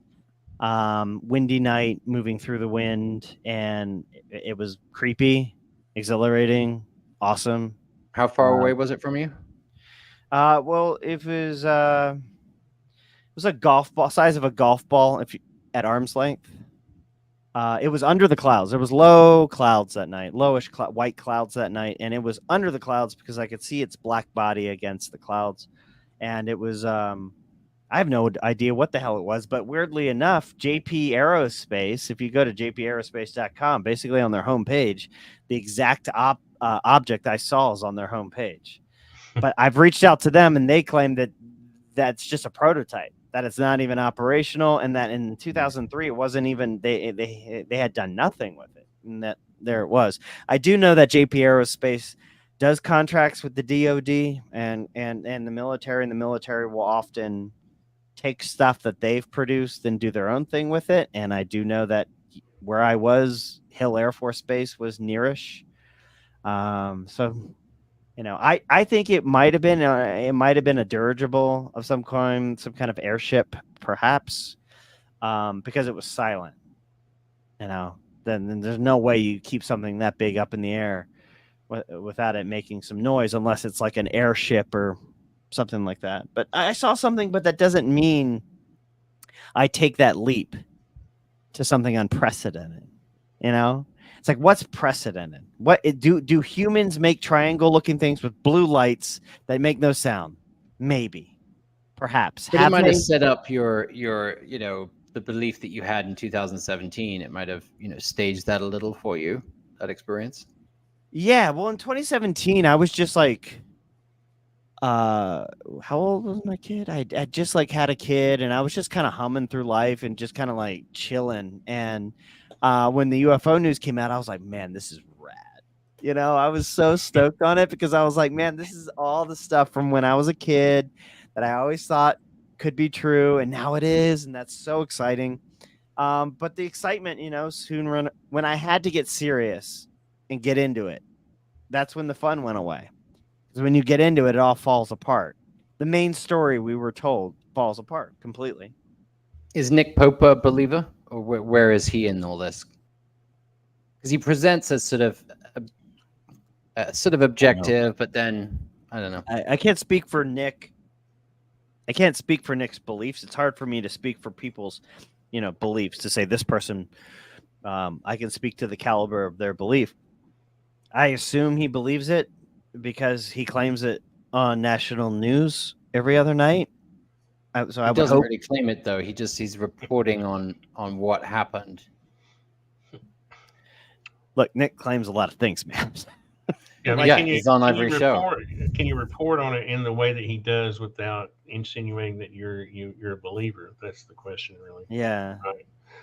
I mean, my thing is that with ET is that I think there are maybe advanced civilizations in the universe. My thing is, though, is that I don't think they care much about our politics as humans.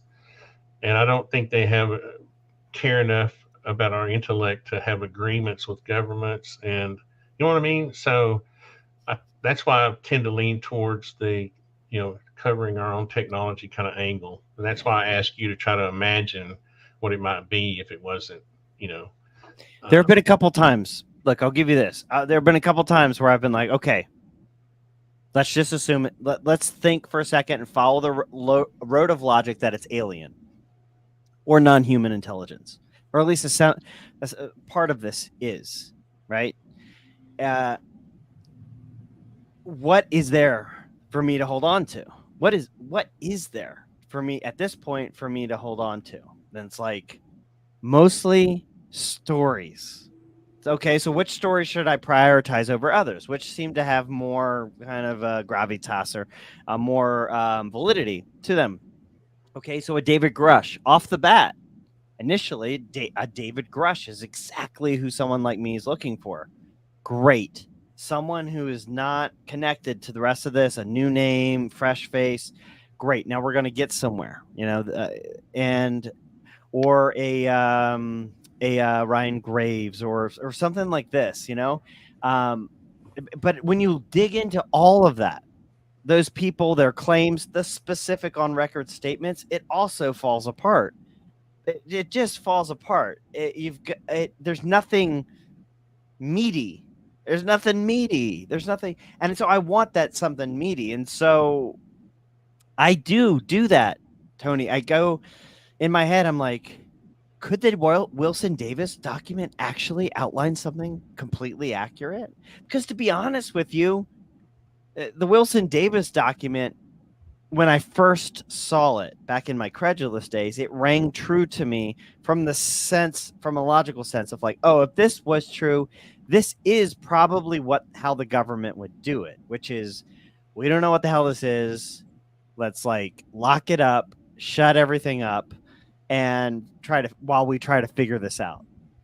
I never saw the government as, having handshakes with, the tall whites or the reptilians, and I never saw, reptilians living among us. I saw it as the government being just as confused as everyone else and going, well, do we spend 200 billion on this to try to reverse engineer it, or do we spend 200 billion on bombs because our adversaries are knocking at our doors? Well, obviously we're going to build the bombs. So until we figure out what this is, let's just lock it away, whatever. So there's always that part of me where it's like, has something crashed ever? Once, maybe, that we have never figured out and it remains locked away, and is the true struggle, we should let's open up the lock and see if we can figure this thing out or not. And is the struggle, no, we need to be spending the money on things like now, because maybe some of us won't even be alive by the time we figure this out. Dude, I play those fantasies in my head all the time, but at the end of the day, you have to look at what is there to hold on to. Is there anything? Just give me one thing. And I ask it all the time on Twitter. I'm like, what is one single thing one that points to non-human intelligence on Earth. Just one thing to hold on to. And Yeah, I think that's maybe where there is Dan. a, yeah. David Go ahead, Fravor. Alexei. I was going to say that's where Dan's question comes into it. Once you have actually had the experiences, does your skeptical mind now become to an I know because I've seen and I've witnessed and I've dealt with? well, I don't know what That's I kind know. of where I'm at with it. You Yeah. know, I 100% agree that there's been a logical step-by-step inventions since the early 1900s that would give us technology. Right before you hopped on, I was speaking about electrogravitics, designed by Thomas Townsend Brown. Then I don't know if you're familiar with John Searle, who also developed technologies in the 1950s and 60s, but he flew his saucer-shaped craft over an airport one day and shut down the local radars. And basically, in the newspaper the next day, John Searle is out there claiming that I built that. That was my ship. I turned off all the radars at this airport. The next day, though, the newspaper says UFO shuts down airport, right? And he's saying, no, I built that. That was me. Yeah. I did it. But from my personal experience, after I finished writing an entire book, a good 45, 90 pages or whatever, I hear in my head, go outside, look up, and you can see our craft. And so I walk outside, I look up, and what I see is a shooting star. Boom, just shoot off. That's just one of the examples that I'm talking about. So for me, I don't know. I know there's been a logical step-by-step process to get to the technology we have today. But at the same time, I do think there is more. And that's where it almost turns back to Diana Pasulka's type of work, where you're talking about interdimensional and type of stuff. And so for me, I'm split down the middle. I know I've had my experiences. I know we have technology. I think that more than half of them are man-made. I think that there's a very, very few percentage of phenomenon that are actually something beyond our typical sensory senses that we've developed from sensory evolution. Coming from a single-celled organism, we've developed certain senses. So I think that there are things that exist beyond our perception. It's funny how, to me, in a way, it's almost like this current effort is to funnel all these people with different experiences, like my experience growing up. I was born on the day of the Cuban Missile Crisis, October 16th, 1962.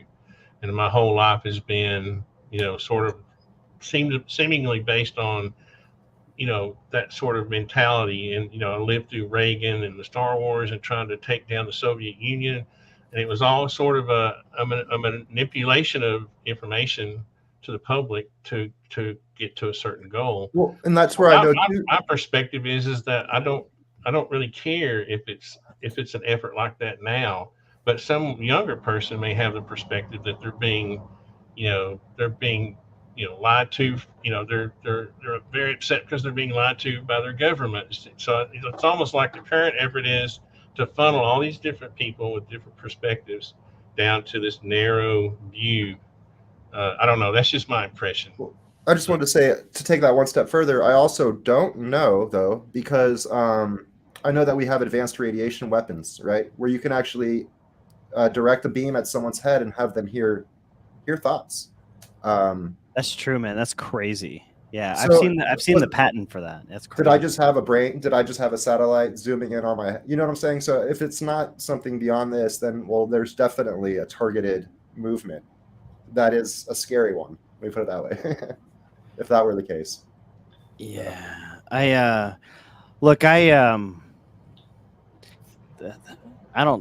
don't trust people in power, and like one of my ongoing, my whole film career has been going after people in power and calling, truth to power, that kind of thing.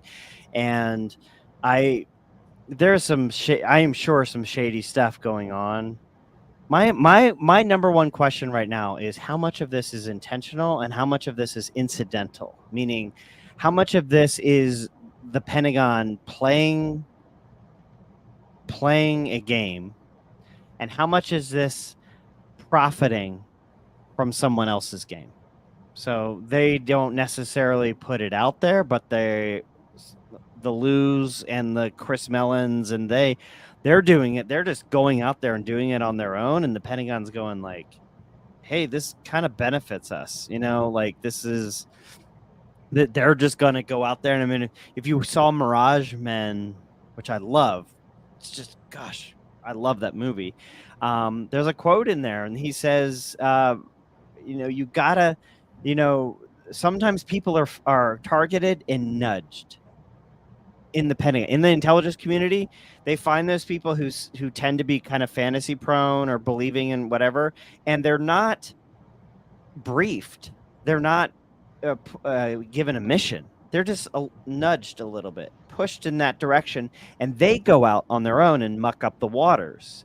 And that way it's like, well, hey, we didn't do it. That's not our illegal CIA mission. We didn't actually have a mission. They just kind of went out there and did all these things in the New York Times. And so there is that kind of element where could some of these people have been selected and just pushed, nudged in the right direction to kind of muddy the waters? But what's under the mud is the question I think we all have. Is like, what if that mud was to settle? Like, and you were to look down, like what's really going on here?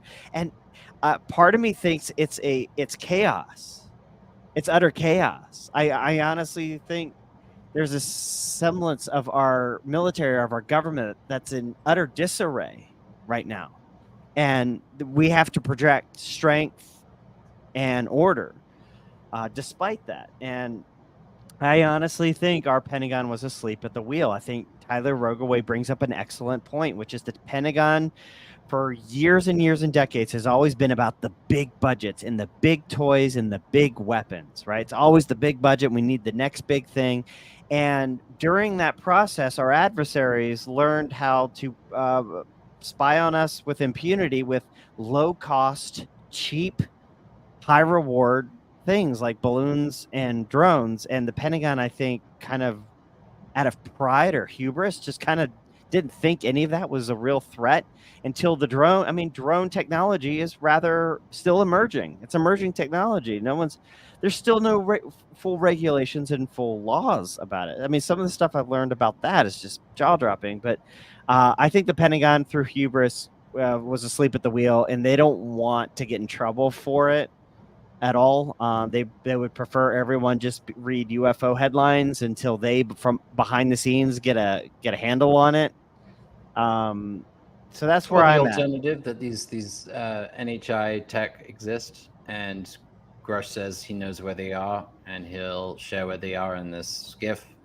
I don't know if anyone is actually going to be authorized to go in that. I know, Stephen, you were saying that, or someone was, that there are a lot of people that have clearances, but it's also who gets the need to know. But I'm curious about, the hostile list, the friendly list, and that coming out. Yeah, I don't know, man. Once Grush was linked to Lou Elizondo, to Chris Mellon, to Eric Davis, to Jay Stratton, to Travis Taylor, to George Knapp, to Jeremy Corbell, I honestly care less and less and less about what he has to say. And as a journalist who wants the facts, who wants something to hold on to, it doesn't bode well. It just doesn't. It doesn't bode well at all. And I think people in Congress are starting to realize this.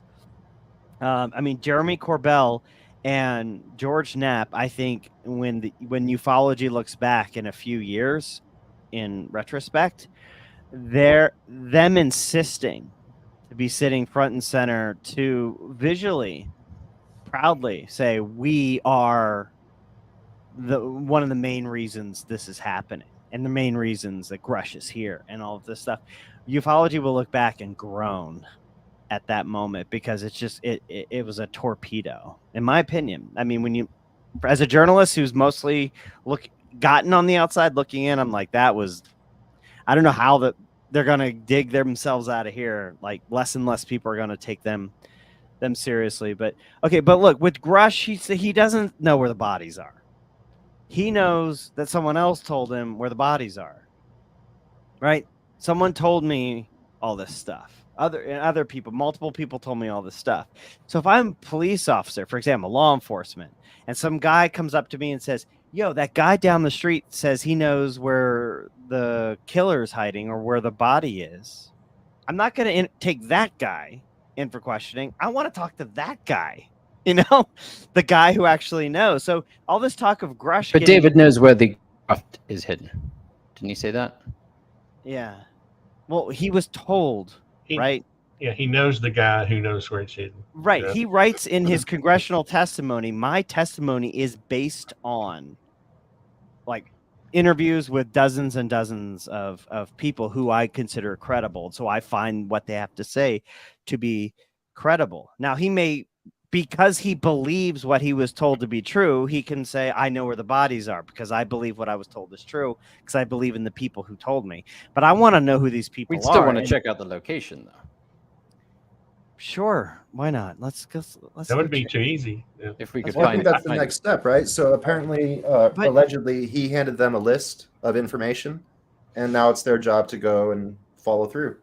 Yeah, is it though? I mean, Rubio is out there saying, are we just being sent on a wild goose chase here?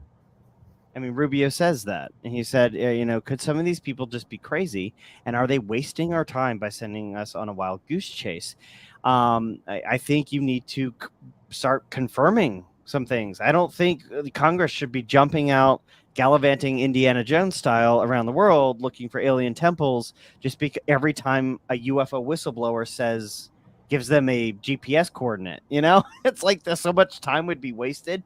Who's claiming this? Based on what? Get all those people in the room. Get all those people on record. And then based on that, hopefully, logical minds in Congress will go, okay, well, this seems like something's here. Let's go check it out, it makes me so mad. It just seems like such a waste. Just a waste of time and resources. Well, yeah, I took a little heat when I questioned whether David Grush meets the definition of a whistleblower. Because it's sort of I would think a whistleblower would that definition would apply to a person with direct knowledge of the information.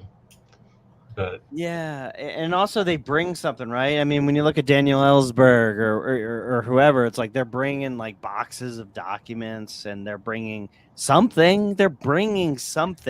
When Ed Snowden came out, like it's like when the Guardian published their piece, like they published like screenshots of top secret documents with arrows going like, he claims this. And here it is in an NSA document. It's like, there it is, done. Okay, this guy's legit.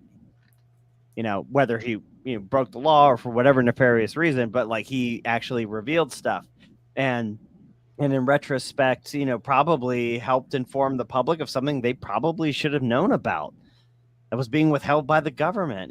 Daniel Ellsberg, the same thing, and like good for them, because like I said, I don't trust people in power.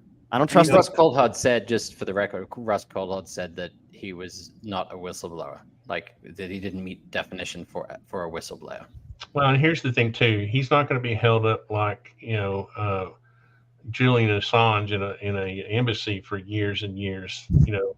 Afraid of being arrested as soon as he leaves the right. You know what I mean? It's right. What is considered by the United States government to be more secret? The fact that iPhones come with spyware pre-installed in them, or that the United States government has secret treaties with extraterrestrial interdimensional beings and are suppressing this truth and technology in a secret basement somewhere. Like if you had to like guess like which one the government would freak out, considers the most secret, it would probably be the alien one, because that's going back, according to Grush, 1933. So they've been keeping that a secret for decades, right? So, but when someone like, Ed Snowden comes out, it's like you got SWAT teams. There's a manhunt. There's like, it's like he leaked some documents that show that the government was spying on its citizens, which, most people kind of, I guess, already assumed that was happening. But they went ballistic. He's like in exile. Look at Julian Assange. He released a video of U.S. troops murdering Reuters reporters accidentally. But, just the warts of war, and like just like exile and politicians calling for his execution, and just insanity. Daniel Ellsberg, treason and stuff like this. David Grush comes out and is just talking, and he's just like, yeah, I told the Pentagon I was going to say this, and they were like, "Well, you can say that, okay, no problem." Stephen, so how does where you're currently at kind of influence, if it does at all, the data that you look for or the people that you interview? You know, you went from more of a kind of a believer to this is all hogwash. Does that's got to just affect your research process to some extent? I mean, it's natural to, right? Sure.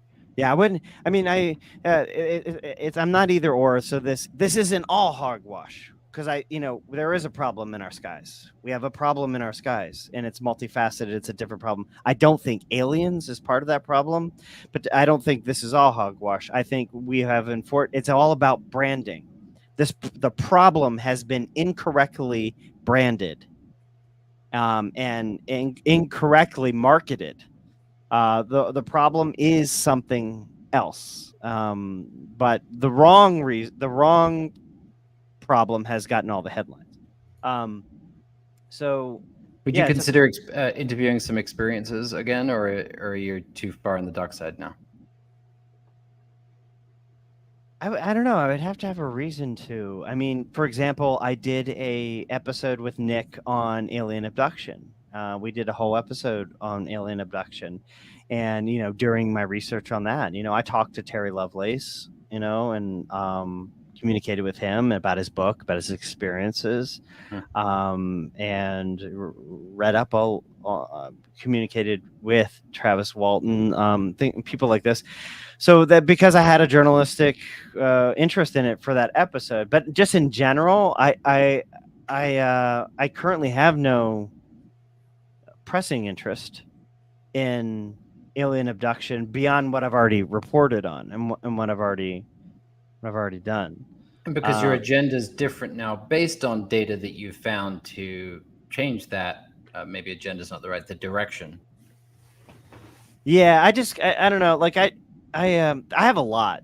I'm not going to tell you everything I have, but I think I have a lot that I haven't reported yet, and it's mostly just because I do video, and if I was a writer and I got a piece of information, it'd be really easy to just kind of like go write an article and like get it out. But every time I find a piece of information, I have to fund and produce a short film to get it out, and it's like that is a time-consuming process. And so I have a lot of stuff that I want to get out. Some interesting stories. I have spoken to people that no one has really heard of, who were directly involved with this UFO story in the government. And they're interesting people. Like, these are not bad people.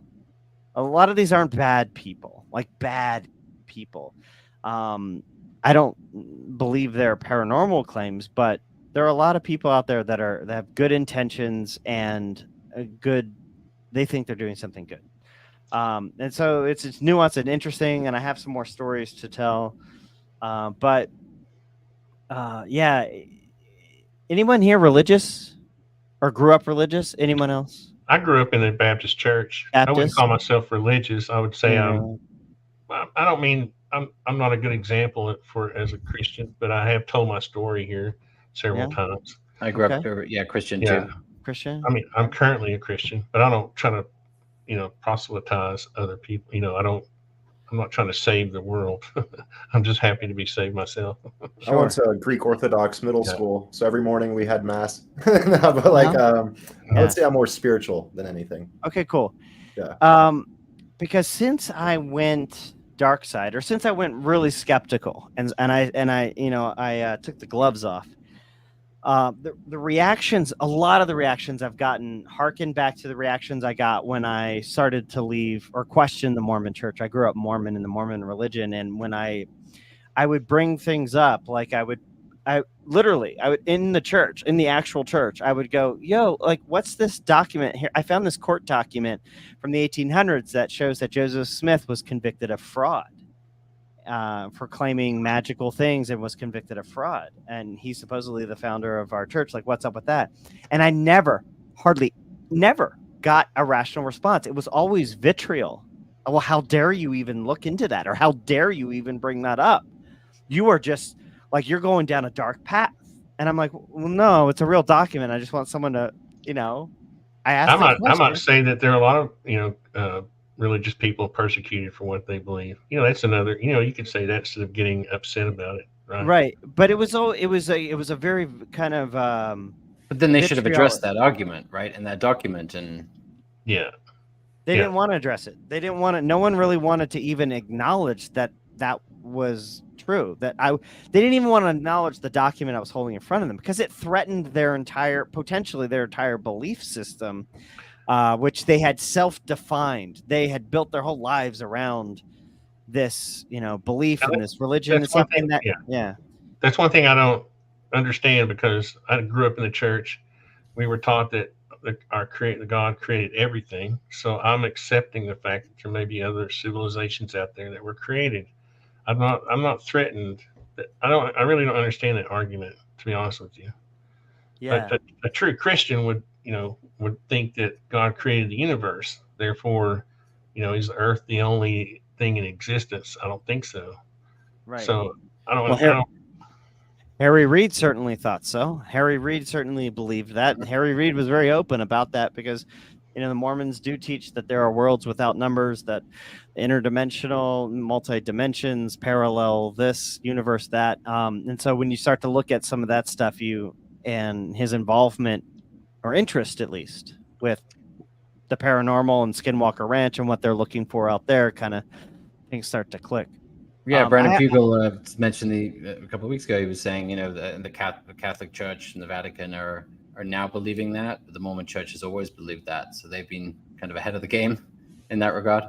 Yeah, no, I mean, one thing that Brandon Fugal said that I really agreed with is, Mormonism is kind of the Star Wars of religions. It's got some like new, weird, unique interpretations of the story, as it were, that I haven't really seen anywhere else that was interesting. I have to go in 2 minutes, 3 minutes. Well, thank you, Stephen. I appreciate you jumping in here just on a moment's notice. That was really awesome. Sure, Yeah, no, I'm thank glad to you. finally get a chance to talk with you. Of course. Well, Is this? I'll- Are we recording? By the way, was this recorded? Yeah, It's live. It was live. Yeah. We're Yeah. live. We're live. Oh, sorry. I thought you knew. I always do my shows live. Oh, okay. I thought we were just chatting, man. Oh man, I'm We were. sorry. No, I'm just kidding. I'm kidding. You know No, what you kind of brought up though?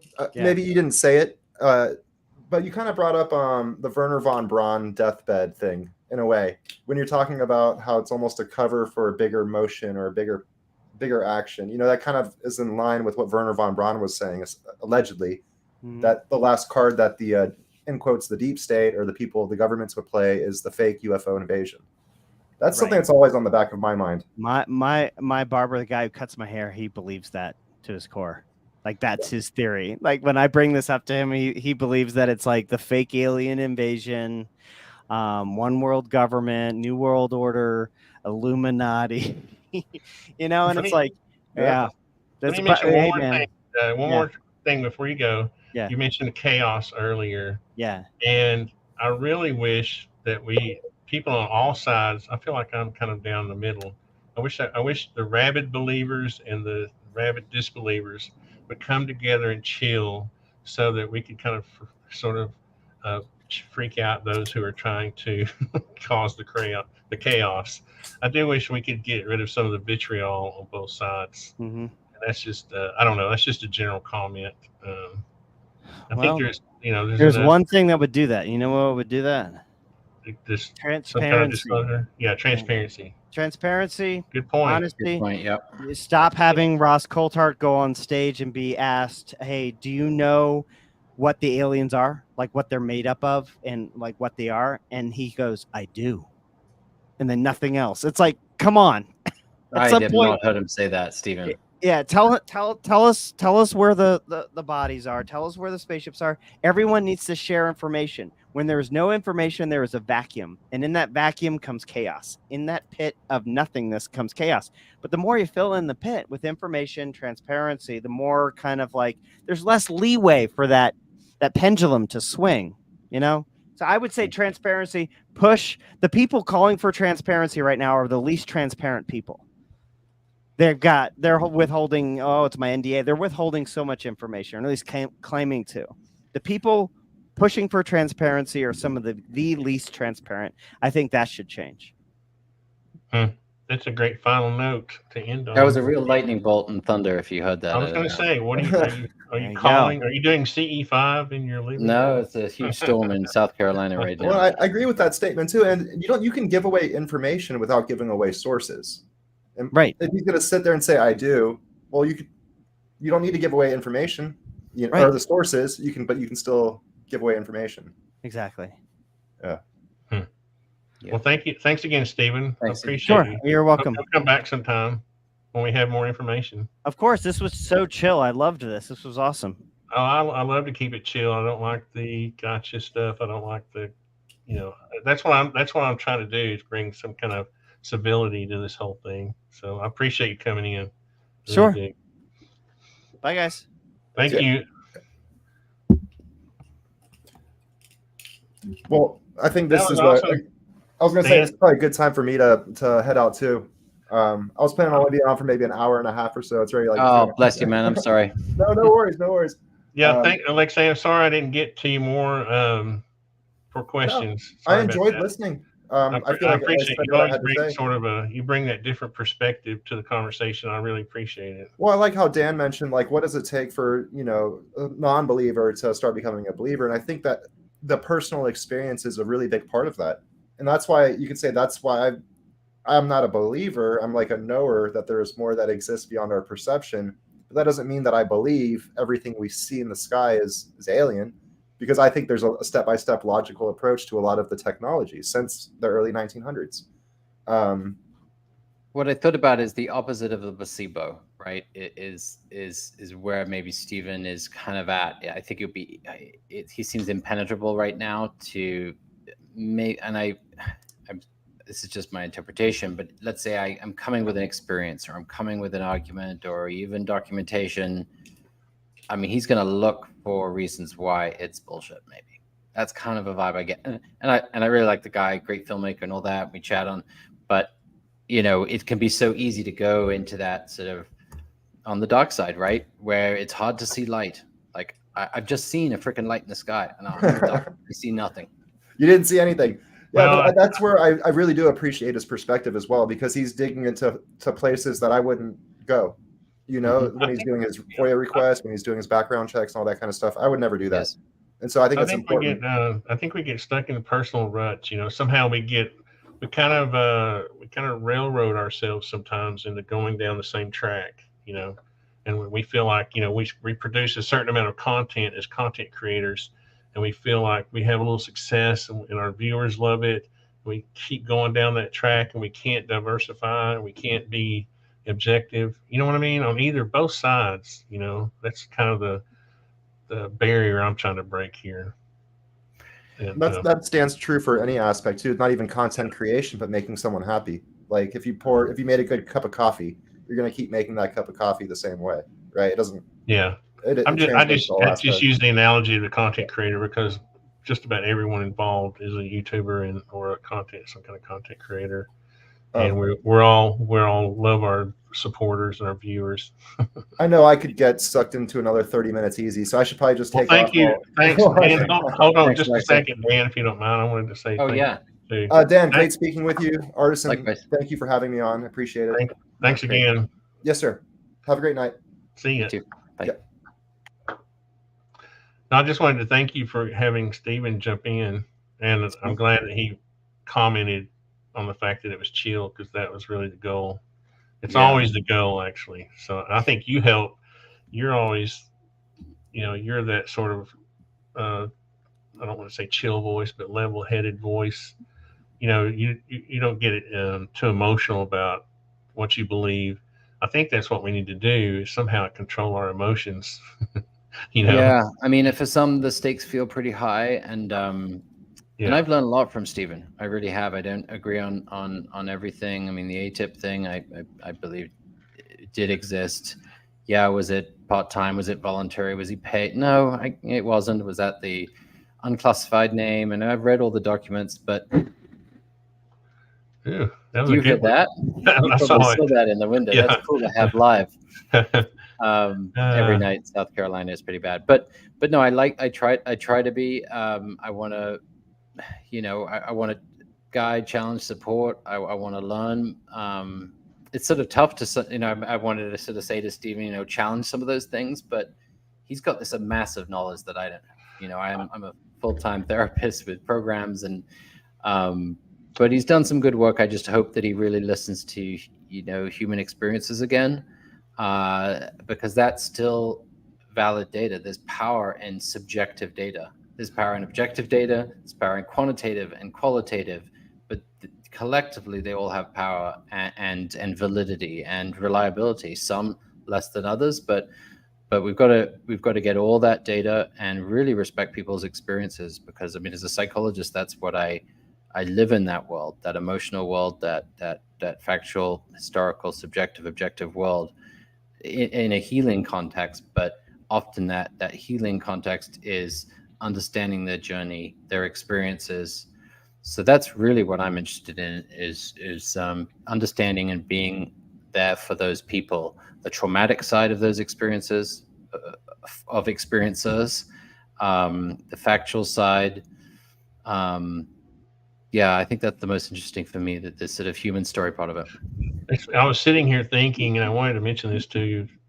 It's the reason I kept saying to Stephen that I felt like people were doing a good job is that, like, I've never had a bad experience with Lou. Like, I stay in touch with him through email. He's been on the show twice. I didn't have any kind of, I said, when he said we've had disclosure, I disagreed. So I feel like there were times when he could be, show this vitriol that I hear other people, that people claim that they've experienced with him. But I haven't experienced that. And that's what I'm trying to get to, is that my experience with Lou and those people is different. Right. And I consider, like, my experience when I was 12 different. Right. But I can't, I still have to remain sort of objective. Right. And this is PiFi number 80, and I've probably interviewed 20 or 30 experiencers. I have to go back and count. All of them seemed, honest to me. They all seemed like, I wouldn't doubt. I believed everything they said. Whenever I go into an interview like that, I'm going to give them the benefit of the doubt, because that's not really the purpose. My purpose is not to, debate them. It's just to let them share their story. And so I give them the benefit of the doubt. And you're going to continue to hit lightning, but it's pretty cool sounding. I guess this more than I do, but I'm assuming your mission and purpose is to create a safe, warm environment where people feel comfortable sharing their experience or what they're interested in. You have some opinion, you share your interests, but you're kind of trying to stay moderate, so you actually get people to feel safe in sharing what they want to share. I think it's okay to not always be objective. It's okay to kind of listen to your intuition. Like, what's my intuition of thousands of hours of counseling people and working in that human emotion domain, of language and self-report and history and fear. And Lou feels very straight up, honest, trustworthy guy, not acting. He's passionate about what he does. Is he interested in psychic stuff? Maybe. That's okay. But the way he reported, the consistency that did it, the kindness, I couldn't even find. I didn't think about talking about this, but he was wonderful to listen to. I actually learned some communication strategy from him about. Yeah. He talked to people for no money. Stephen says, do you know that he didn't charge anyone, and his wife was giving him a hard time for not getting any money for it? Well, that's kind of cool that he did that for years, every week, for nothing. He came here twice and asked for nothing. Had nothing to gain. I don't have that much of a. Sure. You got a full day job. You got a whole other career. This is a hobby for you. Nothing to gain, and so I just feel like that there's a side of Lou that people aren't giving him credit for. So you see, that's why it's easy for me to be sort of objective, because my experiences have been positive with whoever. Every time I have somebody on the show, I feel better about them once it's done. if I've There's a had any doubt. big psychological phenomenon that I think impacts a lot of people, or people are faced with it on a daily basis. Is this thing between the social psychology kind of theory, but there's dispositional factors and situational forces. And when you see someone like kind of Lou, sort of talking about his history and the extent to which he was involved in ATIP and other projects, and it's human nature to not exaggerate, but maybe exaggerate a little, or it's just human nature. He was doing this work. It just was happening. Did he trump it up a little? Sure, that's not always inappropriate. I could really talk about some of the best cases that I've worked with and some of the dynamic transformations I've had in clients' lives. That doesn't mean that I'm being dishonest. It's just I'm talking about the highlights of what I do and what I'm passionate about and the success that I had.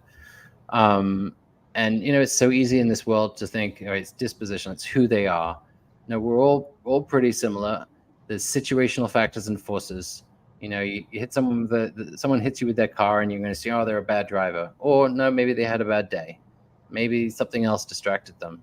But I see that kind of all the time in every part of. So, and it's human nature, right? To do that. There's a self-serving bias and all these other biases, but I think it's just being aware of that. That generally, we're all trying to be good people. Are there really bad people? I think there are good people that make bad choices sometimes, bad decisions, and then they learn from them. Well, and the whole ATIP thing, I think that's kind of searching for an issue. I have, I've been involved with design projects that, later on I felt like that I was more involved with designing that project than I was, right? So I'll say I was involved with this design, part of this design team, when really I was doing the drafting work. Was I lying? It's the same sort of thing. Lou probably did some work for a thing called ATIP. The government is notorious for creating acronyms for things. That's just what they do. So I don't hold. That's kind of nitpicky, and I think that whole, you can find something wrong, if you search hard enough. And so that's why I try to give it the benefit of the doubt. And that's all I was asking, was that we just, I don't know, give peace a chance. I don't know. Mm-hmm. I don't know. Yeah. No, I think it's generally like, assume that they're the best, assume that people are being honest and that they're imperfect, they're going to make mistakes, that assume that Grush actually has sufficient evidence to put himself on the line and testify and say that stuff. If there wasn't evidence that was convincing for him, even if he's a little more open-minded in that supposition world, but still it's got to be pretty goddamn convincing for him to do what he did. David Fravor, he didn't even want to be there. He was convinced by a friend. Ryan Graves, he really cares about pilot safety. They've all got some agenda in some form, but they wouldn't be there if there wasn't real significant, evidence for them. They're not going to make lots of money from this. I mean, they really aren't. I mean, maybe Ryan's podcast is doing well, but you get the sense it's not about that with these people. I do. I mean, I live in a world of emotion and intuition, and it's not always right. There's no science to it, but it's just what brings us together and what joins us so that we can face life in the world that's really fucking hard sometimes. Yeah, and that's the sort of my experience, my long time experience. Again, since I was a child, watching our government work and not work. I'm still not going to be surprised if we find out there was a lot of coordination between, because I had, and I don't want to end on a negative note. I'm just saying that my intuition tells me that these people are involved. They're all involved with military or intelligence, and I've had family members. My brother was in the military. My best friend was a retired lieutenant, colonel in the Air Force. They would not say one. They would never tell me anything. My own brother would not tell me one operation he was involved with. And so you can understand my curiosity when I see people coming directly out of the military, just saying, "Hey, look at this. This is what we did. Here's the, you know." So to me, the impression is that there's some sort of coordination. That's just my experience. But Yeah, I and you don't. But might again, have more experience. but again, I don't. I'm not. I'm not. The thing is, I'm not criticizing them for that. I know you're not, Tony. It's your I'm theory, not. but there's shared experience here, right? These guys have Yeah. a shared interest in the Right. topic. There's nothing wrong with that. Like, Yeah. I come up with a new psychological finding that people might think it's not totally objective because I'm an anxiety and trauma specialist, and so, and then I've been hanging out with all these other anxiety trauma specialists. No, we're pooling our experience, our shared interests. And so I did some survey. I didn't get a lot of hits on my Twitter. Or X, but about does attendance at a UFO conference or Star Trek convention, change your credibility view of credibility on some of these characters and stuff. And most people said it didn't. I think it's fine. And it's at the end of the day, they're going to have to come up with data and some evidence, but they have the shared experience. Let that inspire what has just taken place that has not taken place at this level for a long time, if ever. Yeah. But I know what you mean. There's certainly a part of me is like, I don't see them all like conjuring up in this meeting of, all right, this is how we're going to make all this money and sell all these T-shirts. And No, I don't think it. You see, that's the difference. I don't think it has anything to do with money. I think it's part of their job, actually. I think. Okay, so you really think it's the government that's setting it up? I don't think it's the entire government, but a branch of the government. I think there may be an arm of the government that has an interest in. So I can tell you, rationally, that there's logic there, right? I mean, hearing Stephen mention about, in the news, it's a swarm of Chinese drones go over, California, Arizona, or UFOs. UFOs are a lot less threatening, right?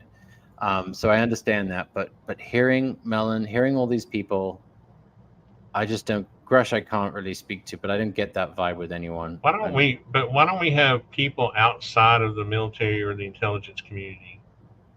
Why isn't there any individual that that's part of the team that doesn't have that hasn't been associated with some intelligence agency or has some, you know what I mean? You don't think that's right? Sure. Yeah. So was someone totally out of the military? I mean, it's power, authority, it's access to information, maybe proximity to experience. But you're right. Would that include like Eric Davis, physicist? But he was a contractor. Yeah. It's kind of hard to find somebody that doesn't have That's ties an interesting point. The industry, because contractors are just tied. Military contractors are just. My brother did contracting when he got out of the military, and Stephen Greenstreet did. He's got security clearance. He did the same. He kept the same secrecy. My brother would not tell me one thing he did in or out of the. There's a code, man. There's a code. You don't do it. And when they did it, it raised my eyebrows. Okay, I'm just telling you. My best friend. Okay, he's dead now, but he wouldn't. We were joking one day. He would fly home in a T-38 to visit everybody, And we were sitting one time by the lake, just sitting there watching the sky. And I said, "Come on, Mike, tell me something juicy. Tell me." And he did the old thing. Well, if I told you, I'd have to kill you. But he wouldn't say anything. I mean, he would not, nothing, And here these guys come straight out of the mill, Hey, look what I saw, I saw a Tic Tac. I saw this. We were doing this. They described the entire mission. They described the location. I cannot imagine anybody that I knew was in the military giving any locations away. I did work. You can go see the work I did for active military dudes. Chief Don. I helped him with some drawings for billet buildings, Barrett buildings in Africa. He couldn't tell me. He wouldn't tell me anything about where they were. There's no way that, you know what I mean? So that's my experience. That's my experience. But Fravor had, those videos were released, and he, shared what his thoughts were, and I get your point. It's interesting we didn't talk about trauma much tonight because I'm seeing a lot of it on X, and it means it'll kind of a lot to me because I'm obviously working with clients, and there was a tweet that I got recently, a response to a tweet that was just so brutal. It's really hard when you get one of those, and I was just like, I wasn't provoking anyone. I mean, it was really just responding to how hard trauma is, and they just. But I think there's a misunderstanding of it out there, and I think that there is the assumption that someone goes, they're in the military, they go to Afghanistan, they've got to have faced like hand-to-hand combat, or there can be lots of different origins of trauma. Just the trauma of being away from your wife and your kids. Yeah. Are you going to lose them? Is your wife going to meet someone else? Is your child going to die and you're not there to protect them? Not knowing when you're going to get home, having friends die. There's vicarious trauma as well as direct trauma. Vicarious trauma can be just as traumatic. It's also, we're all also sort of built differently. So it's not, well, this person's stronger than this because they're struggling with, being right next to a friend that got shot in the head. It's trauma doesn't discriminate like that. It can affect really anyone. And it was really hard to hear just how they turned. A few people turned away against or brought Grush down with his history of PTSD. I mean, again, it's like he was referred to as a drunk, and well, he didn't really, have didn't face battles, that he wasn't, really like a combat vet or whatever they were saying. I don't personally know, but I know that someone can have PTSD, someone can have a difficult 6 months in their marriage. Yes, someone can drink a lot. Yes, they can throw shit around the room, throw a bottle, do some terrible things, but it doesn't mean that they're not a wonderful person, a good person that made a bad choice. They struggled at that time, and you mean this, right? But that's what I'm trying to get to, though, is that mental health stigma. I don't think they're bad people. That's what I'm trying to get to. I think if they're doing a job, I've always said this, they're doing it well. And I think the whole disclosure of his mental health records was I wouldn't have done that. I disagree with that kind of tactic. So it's absolutely HIPAA violation. It's obviously an effort by, that's why I say that there's efforts inside the government who want things done, and there's some who don't want things done, right? Because the fellow who wrote the article was tipped off by someone in the intelligence agency, right? They want one or the other. So I'm not. It's just like when I lived through the whole Star Wars thing, and I found out that it was, that Reagan was trying to bankrupt the Soviet Union. Well, was I really that offended by that? No. When the Berlin Wall fell, we were all so happy. Yeah, I remember that. The downfall of the Soviet Union, man. That was, and all of that went away. All of the lies and all that stuff went away because all of a sudden you knew that it was an intelligence effort. Yeah. And so I'm not going to be upset this time if I find out it was, it's an intelligence project. So I don't know why people can't just accept that it could be either or, and it's okay. It's okay. It's okay if it's ET. It's okay if it's ET, and it's okay if it's an intelligence. Nobody's being hurt by either one, right? Mm-hmm. There's going to be a reason that this many people are involved, and the people who are connected. Ultimately there's going to be a reason. And some I'm people waiting. are going to be hurt, though. Even though there'll be a reason, there's a lot of cover up. How are they going to be hurt? I don't understand. Because of the cover up, the lies, the deception associated with, this really, military project. People may have their feelings hurt, but I mean physically.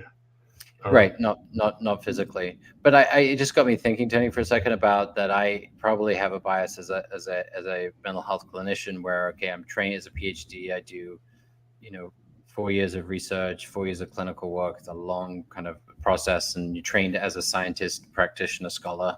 and to do all those three. But when you do a lot of counseling work, as John Mack did, and met all those people, and it's hard to not take the experience of a person as true, factually true for them, or it doesn't matter. This is where they're at emotionally, and they need help.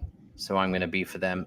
That I'm going to be there for them, and to be there for them, I've got to believe them and emotionally join with them. So I could see that almost is like a. But you can't. But you don't. But I separate people. Like, obviously, I'm not a doctor. I'm not a doctor of psychology, but I separate the people that I have interviewed that say that tell me they've had personal experiences. That's one class of experiencer, and David Grush is another class. He's in a different class. He's in the intelligence class. These people are in personal experience class. So I have, in my mind, I have these categories I put people in. And I excuse this guy because he's doing a job. I excuse David Grush because he's doing a job. And I believe this person who had the experience because I don't have any evidence that they were telling them, I believe them because I'm That's a good distinction. Got it. So that's, I'm just. It allows you to respect both stories and both people, and but still make that distinction. Right. And again, I'm not going to be offended by that. That's why I felt bad for David Grush when his mental health records were released. Just because I think he's doing a job doesn't mean I want his personal. I don't want him vilified or something. I don't want that for him. I want him to be successful at whatever the task he's having to create or do, just like I want Louis Elizondo to be successful. And in the end, we find out when the Berlin Wall falls again that there was a reason, there was a purpose, and that we're all okay. We all survived it.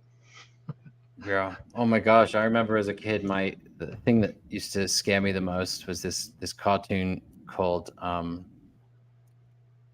gosh, I'm blanking on the name. I'll remember it, but it was basically to prepare kids for nuclear war.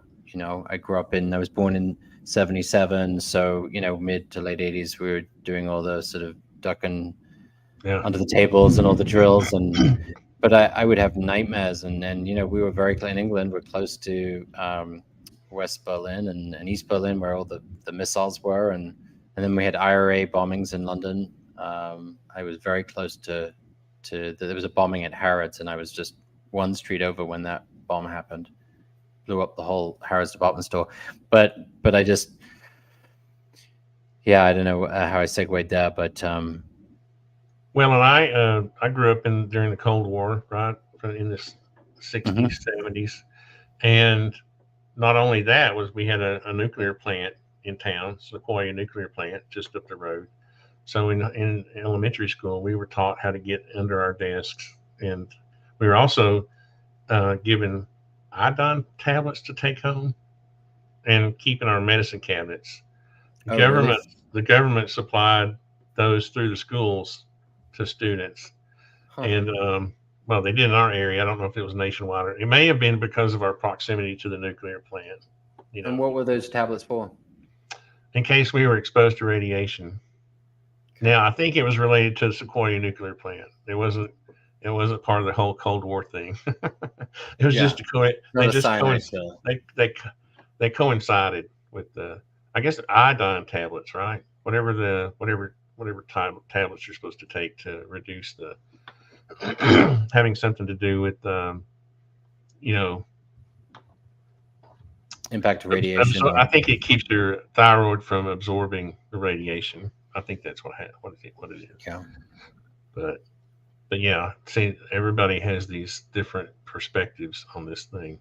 So who's your next interview?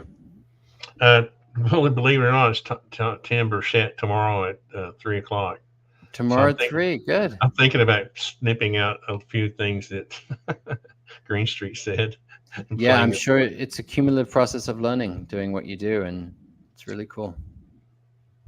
Yeah, it definitely is, and I'm obviously no expert at it. I just think it's I just have a crazy curiosity, and I just love talking to people I think are interesting, and What's interesting is that probably my colleagues at work, when I'm doing podcasts, 99% of them are all about anxiety, community outreach, marketing, getting the name of my program out there, educating clinicians, and they don't get a big audience, right? There's 200-300 clinicians on there, and I'm sure they want me to be talking more about that. But it's kind of cool in my life that for the first time, I think that I can enjoy a hobby.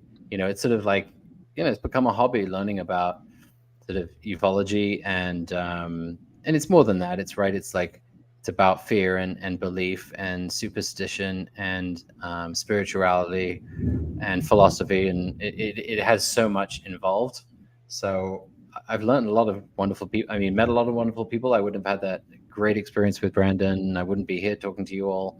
So I'm just grateful to be sort of, be a part of this in a very small way compared to obviously so many folks. But I'm learning a lot. It's good.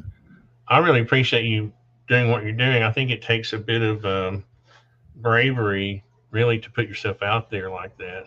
I mean, there's a lot of professionals who would do that. You know, I even Mhm. took. I mean, I take a lot of jabbing, even as a design build contractor. I get jabbed all the time about it. People give me a hard time on the job site. Oh, About really? probing and Oh, yeah. you know. How So was the there's induction last night? the taboo. The taboo is still there. Mhm. And I just laugh. I just kind of go, oh yeah, whatever. But I like having you on because, and I hope you feel free to talk about whatever you want to, because I think it does. I think your perspective does help people. Can help people, and you have sort of a soothing way about you that I think makes people feel better. Oh, I So really appreciate that, and that's yeah, that's definitely my hope. I just want to keep the discourse going and try to get people to see different sides and feel emotionally safe to do that and supported through it. and I appreciate you supporting the show too, because people like me, like I'm not viewed the same professionally as this. People think this is a little off, but I think what we have to do is recognize how society views people of certain classes, right? So I don't think Stephen would have come on the show tonight if you hadn't invited him. I don't think Brandon will come on the show unless you invite him.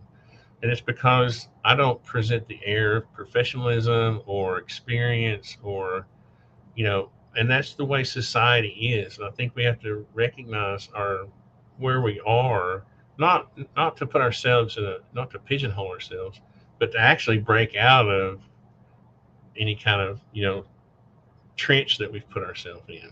And that's what I'm trying to do. I'm trying to challenge myself and somehow get to the point where I don't know. I feel like that if and I'm telling you this because you're I feel like you're my doctor now.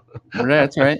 Some pro bono therapy. I We've feel, had this discussion on we had an email discussion about this, but yeah. there's some things that it's also about the timing and development of your hobby career, second career. Let's just call it that. I mean, the people that you're interviewing are getting more prominent. You had prominent people at the beginning, which is amazing. You got them on, but there's going to be some other reasons that you might not be aware of why Stephen said, "Yeah, sure, I'll come on for an hour." You don't know. You can assume that, all right, it's about class, or you're Joe Rogan. I don't know what his class is. He can get any, or he can get anyone he wants, right? And I'm no one in the UFO world. I'm no one in the podcast world. I don't have a podcast. Most people watching will never have heard of me. But it's you've done well to build this, and it'll continue to grow where you'll get more of who you want, or continue to get the people that you want. Well, I just wanted to thank you publicly. That's all. Oh, well, For thank you. I appreciate that. I and enjoyed coming on. I think you've contributed a lot, and I appreciate it. Oh, thanks, man. All right. Well, until next time, I Sure. really thanks a lot, and we'll see you again.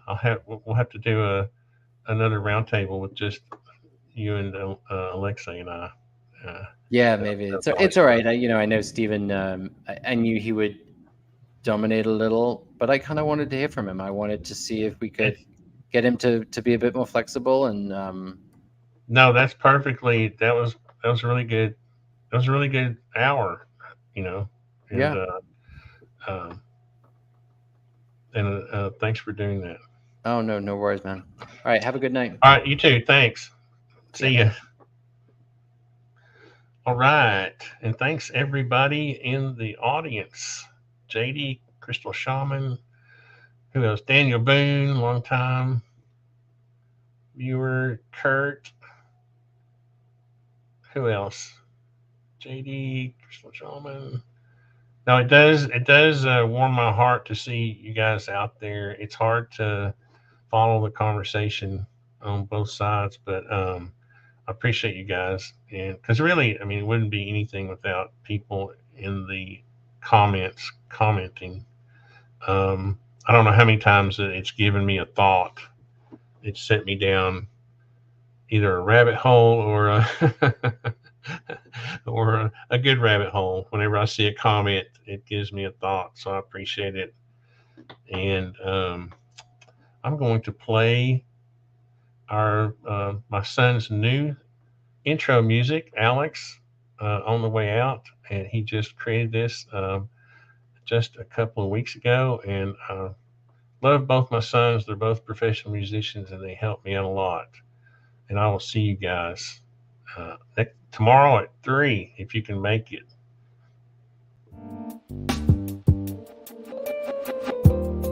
What you are about to see is a real-life story. The accounts have gone into great detail to give each side's version of this, an exclusive one, we understand. One of the most talked about